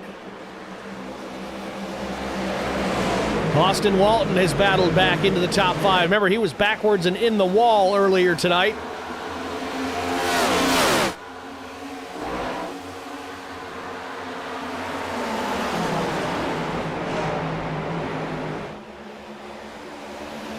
We'll stay with the action, folks, but we do need to get one side-by-side break out of the way. We held off to wait for these cautions to get wrapped up, so stay with us. We'll be back after this.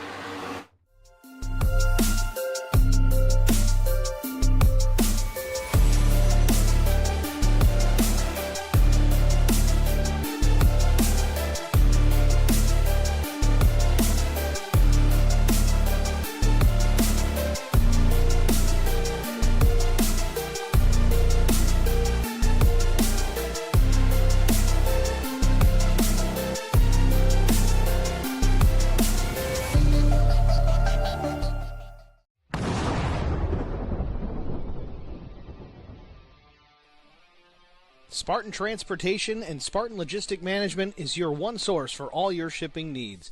53-foot dry van shipments, auto transport shipments, full-service in-house brokerage, drop lot facilities, just-in-time deliveries to all auto manufacturers, facilities in St. Louis, Missouri, Kansas City, Missouri, and Indianapolis, Indiana.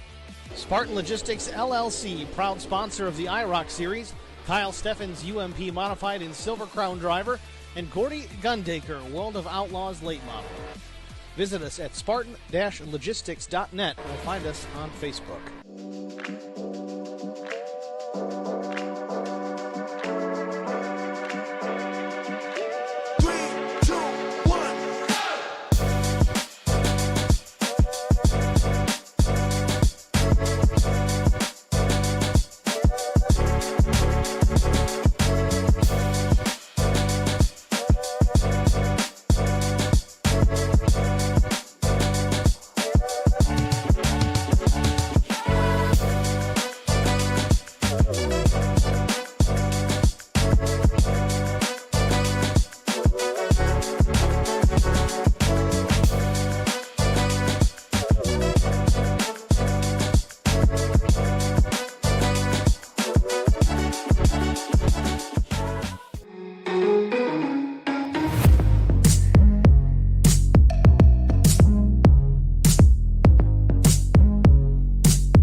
Need insurance coverage that's built for speed?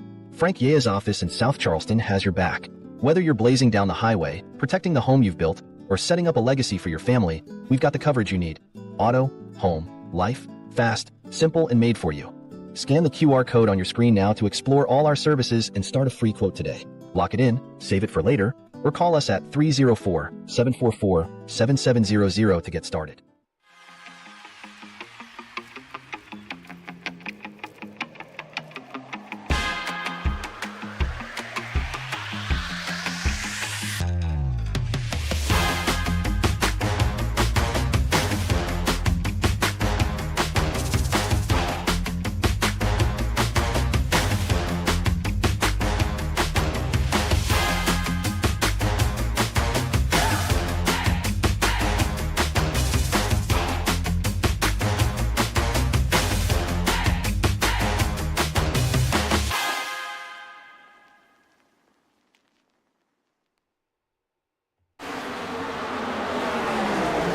Back at Twin Ring Motegi for the Rising Sun 125, coming to 25 laps to go.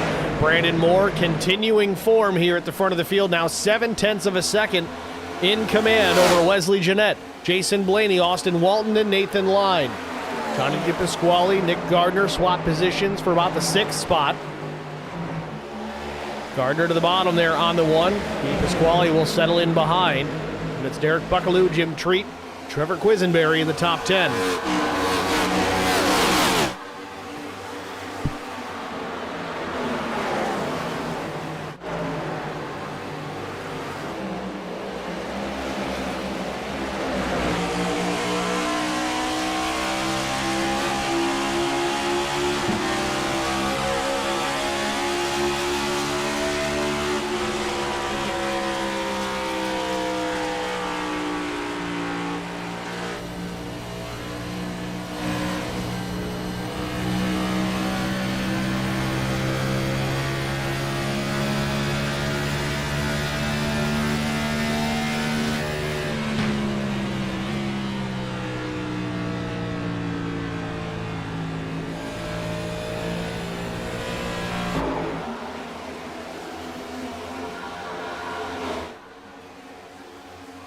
Lead has stabilized here between Moore and Wesley Jeanette. It's about still 6 to 7/10. Change of position now. Nathan Line alongside Austin Walton. They're door to door. DiPasquale is going to make it 3 wide and go through on the bottom. Walton's going to catch the wall.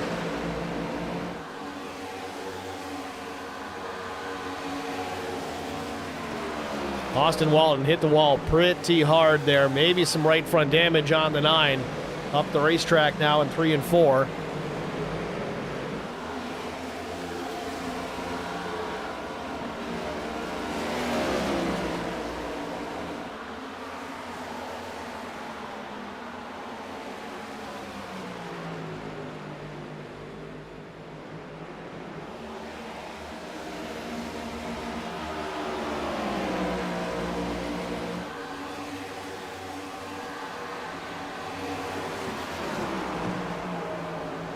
Quisenberry still running in the 7th position. Make note, again, this is technically the 6th, though there is a 12 on the door. He runs another league potentially on this night.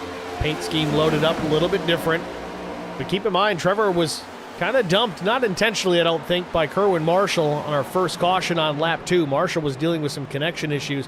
I don't know if he saw it or if there was just a miscalculation on his end and what he could see.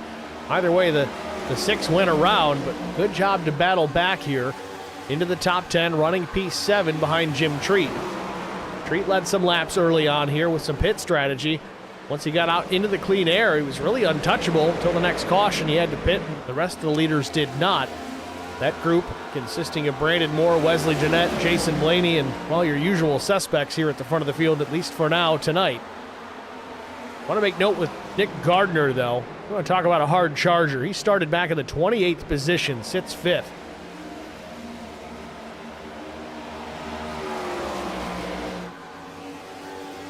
Moore continues to lead, and again, that gap not shrinking or growing, really. A little bit above 7/10 of a second to Wesley Jeanette.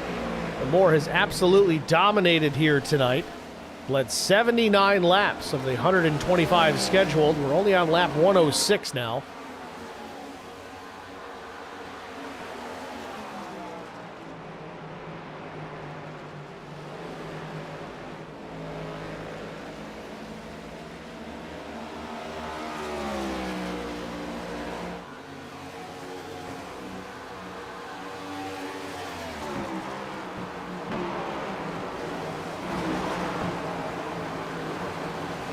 Quisenberry and Jim Treat now going at it.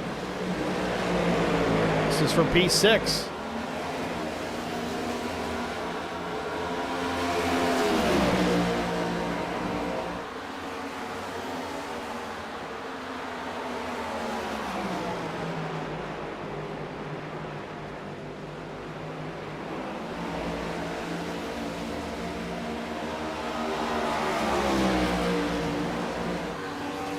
Good run for Quisenberry down the backstretch. Will easily now take the spot from Jim Treat. So move Quisenberry to P6. Ben Smith still in action here, up to 12th. Ways to go to catch the 9 of Austin Walton. Remember, Walton shoved up the racetrack. Pretty significant contact on the right side of his number 9 Chevrolet. Thought there was some considerable damage there, but he's starting to kind of hold his own here. Ran a 36.50 the last time. The leader's 36.06.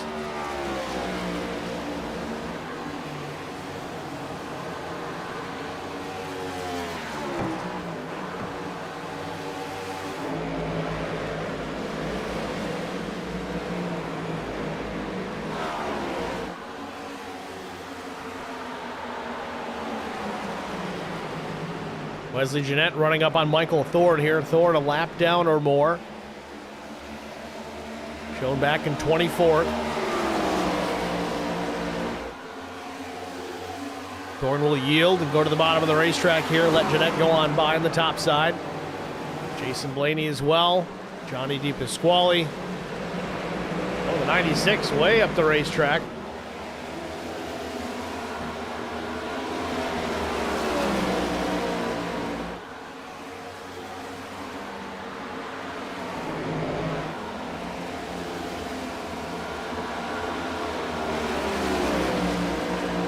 Steve Tapley, senior, the number 28, up 6 spots in 16th. Would love to catch the 93 of Tom Janikowski, get himself into a top 15 position with 15 to go. Once again, the sunshine starting to peek out. Walton does confirm that his car was killed after that.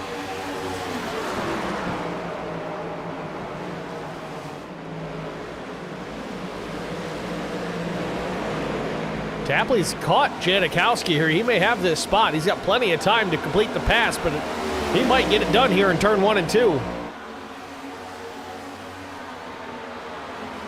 Janikowski keeps it up to the top here. He may have the run on exit to defend, but I don't know. Tapley there to the bottom, gripped up on exit. Janikowski opens up the wheel to carry some more speed on exit. Still alongside. Use that momentum to defend, but here down into turn 3, that's a little trickier to do. Janikowski's going to pinch him down to the bottom the best that he can. On exit, shallow exit for Tapley. Now another run for Janikowski. Good battle here for the 15th spot. As Moore stretches his race lead now to a full second over Wesley Jeanette.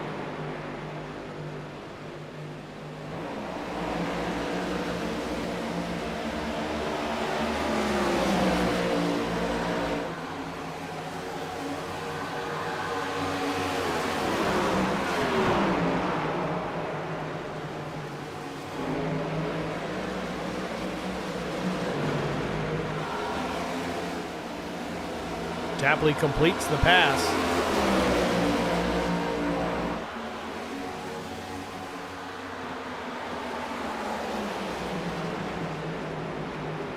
Dave Woe8 says, just got some news. My name will be on an ARCA car at Berlin on June 19th.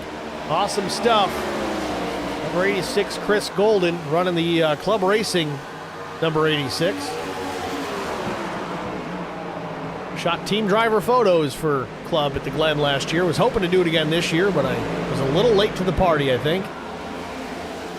So I'll just sit around camp and consume some cold adult beverages instead.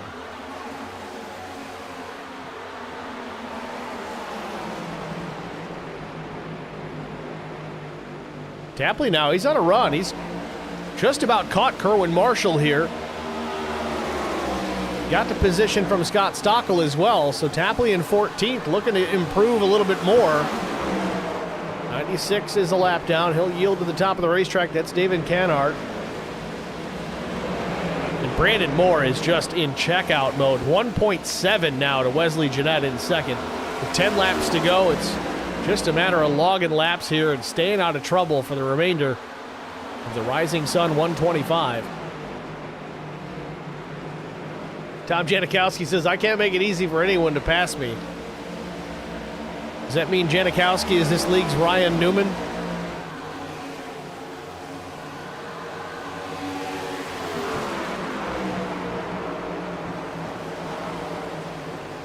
Ooh, Chris Pierre a little up the racetrack there. I don't know if that was the line he intended to run, but it now opens the door for Juan Linares, though that's not a position that Pierre needs to be concerned with. Janikowski, however, is a position, but he's quite a ways back. Half a straightaway.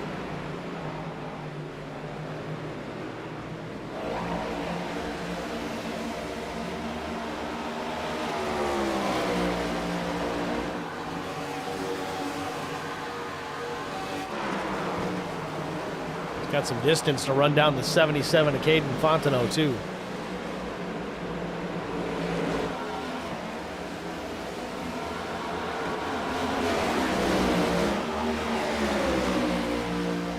About 8 laps to go here. Moore still well in charge, but the deficit shrinking ever so slightly. Lap times for Wesley Jeanette, about 1.5 quicker than Moore the last time. I don't know if Brandon ran into some traffic or maybe a slight mistake. We'll see what it looks like now as they cross the stripe. Moore runs a 36.12 and Jeanette runs a 24, so Moore takes it back.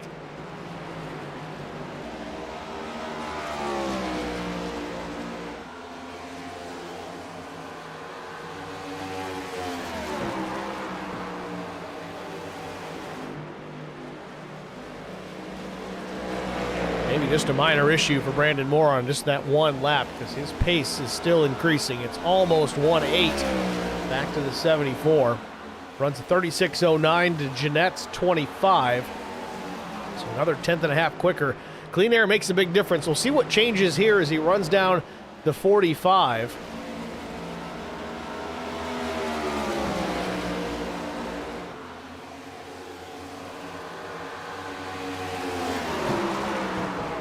Clinton Hayfield running that number 45 Mustang.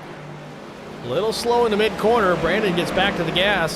He's going to lose some air off the nose. Not a great place to catch him. It's going to cost him a little bit of time, but he's got plenty of time to spare now with 6 to go.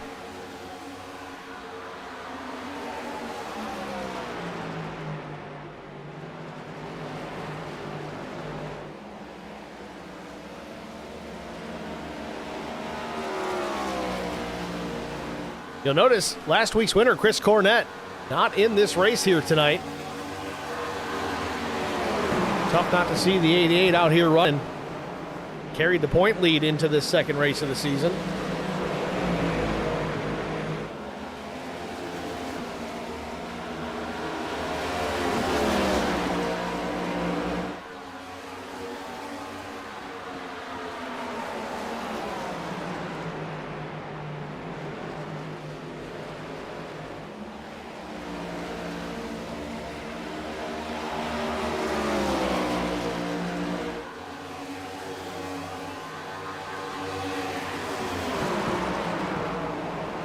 Four laps to go for Brandon Moore, and it's now almost 1.9, pushing 2 seconds if Moore continues to run laps at this pace. He's about a tenth to a 10.5 quicker than the 74 every time by.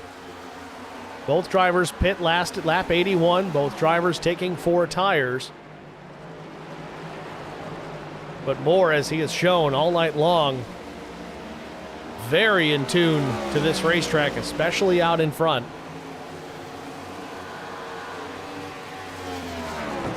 Recapping this race, just a couple of laps to go. We've had 10 cautions for 19 laps, but only 2 official lead changes. It's been Brandon Moore and Jim Treat. 2 laps to go.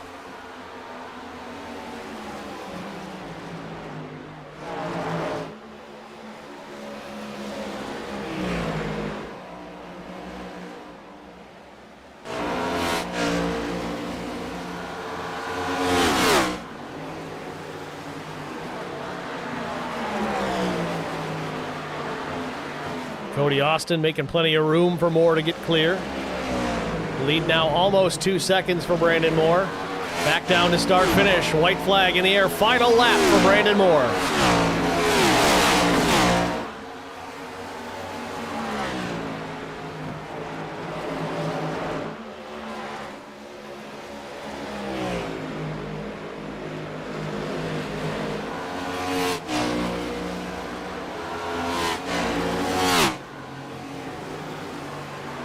Tom Janikowski. I think Moore is turning Japanese. I really think so. Well, he's turning left, and he's doing a good job of it. Off turn number 4 for the final time. Coming down to start finish. He will win the Rising Sun 125 from pole position. Wesley Jeanette will lock in the second spot. Teammate Jason Blaney will finish third.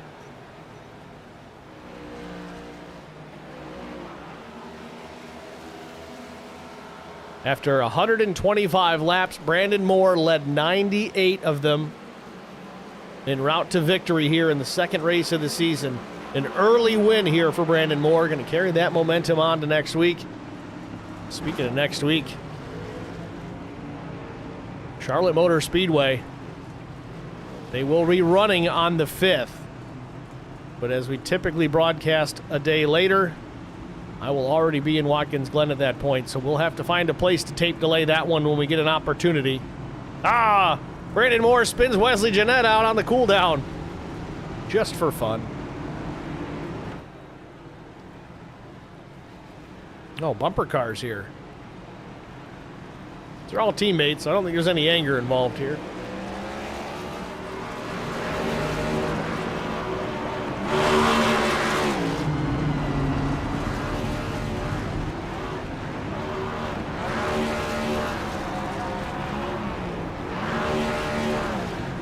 Yeah, Dustin says no fog next week.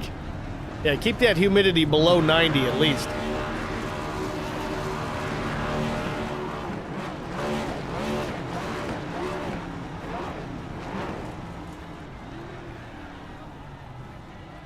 Very happy Brandon Moore here on the front stretch. We'll step aside. We'll get a quick break out of the way. Or will we? I don't think we're going to have any of our top 3 drivers available. Again, it is a tape delay. I know we got everybody watching, but we don't always have everybody available post-race. So I think that is going to do it here from Twin Ring Motegi. It's a little touch and go there for a while. 10 cautions to wrap this one up, but a nice long green flag run to the finish. It took them a while, but they finally got it figured out. Brandon Moore had it figured out from the drop of the green flag. Again, leading 98 laps here tonight. Let's take a look at our race results. Of course, Brandon Moore picked up the race win. Wesley Jeanette comes home in the second spot. Jason Blaney was third. Johnny DiPasquale finishes in the 4th spot. Trevor Queensberry was 5th. Nick Gardner, a strong run tonight, finishes 6th. Jim Treat led some laps, the only other driver to do so. He'll finish 7th. Jason Aranchak was 8th. Derek Buckaloo was 9th. Nathan Line was 10th. Ben Smith was 11th. Austin Walton, strong run. Unfortunately, met the wall a couple of times here tonight. He'll have to settle for a 12th place finish. Steve Tapley Sr., 13th. Caden Fontenot was 14th. Kerwin Marshall, 15th. Scott Stockel, 16th. 17th place went to Chris Pieria. 18th was Tom Janikowski. 19th finisher was Blake Hochschild. 20th was Brenton Watts. Clint Hayville, 21st. David Cannard was 22nd. Michael Thorne, 23rd. 24th, Cody Austin. Juan Linares, 25th. John Kelly comes home in the 26th spot. Jared Smith, 27th. Nathaniel Ostrowski was 28th. Corey Denson, 29th. Matt Sisler, a tough night, 90 laps down for the 31. He'll finish 30th. 31st, Scott C. Ford Jr. Austin Boyum, 32nd. Tommy Pulte was 33rd. Mike Prachik, 34th. Raymond Hanneman, a very uncharacteristic finish. I would venture this is probably the worst finish he is going to have all season. He'll take 35th points. And Darren Jones, looks like he did not take the green flag. He'll be credited with last and 36th. Thank you guys all for tuning in here tonight again. We'll pull the schedule back up here. Daytona, Motegi in the books. Charlotte Motor Speedway next week. We're going to try to find a way to tape delay that one. I'm not sure how we're going to do it, as we do have broadcasts Monday, of course, Tuesday. Maybe I got to do them Monday afternoon. It's going to depend when I get back from the Glen. If I can do it Monday afternoon, I will do it then. So guys, get that replay queued up as soon as possible, and we'll get things figured out. Then it's on to Texas, Martinsville Speedway, Auto Club, the new Atlanta, Kentucky. Really excited about that. That's a nice one to see on the schedule. Michigan will be fun, certainly. All-Star Race at Bristol Dirt. Very interesting. That should be fun. And then into the playoffs, we go to Richmond, Vegas, Pocono, Chicagoland, and Talladega. And we close things out. Another great choice to close the season. Rockingham, that is one I'm certainly looking forward to on the 11th of August. That'll do it for us here at Track Limits Network, though. Thank you guys all for tuning in. It was a fun one for sure. I know we had some struggles, but I think you guys will get a handle on it. Maybe do some tweaking on the setups, working your way forward into the next time that you run this. Maybe it's a different car, maybe it's not. Either way, glad you guys had it on the schedule. Thanks for having me do this broadcast. My apologies about the snafus at the beginning of this thing, but just as you guys cleaned up the cautions at the end, I figured it out too. Thanks for watching, everybody. We'll see you at the next one. Have a good night.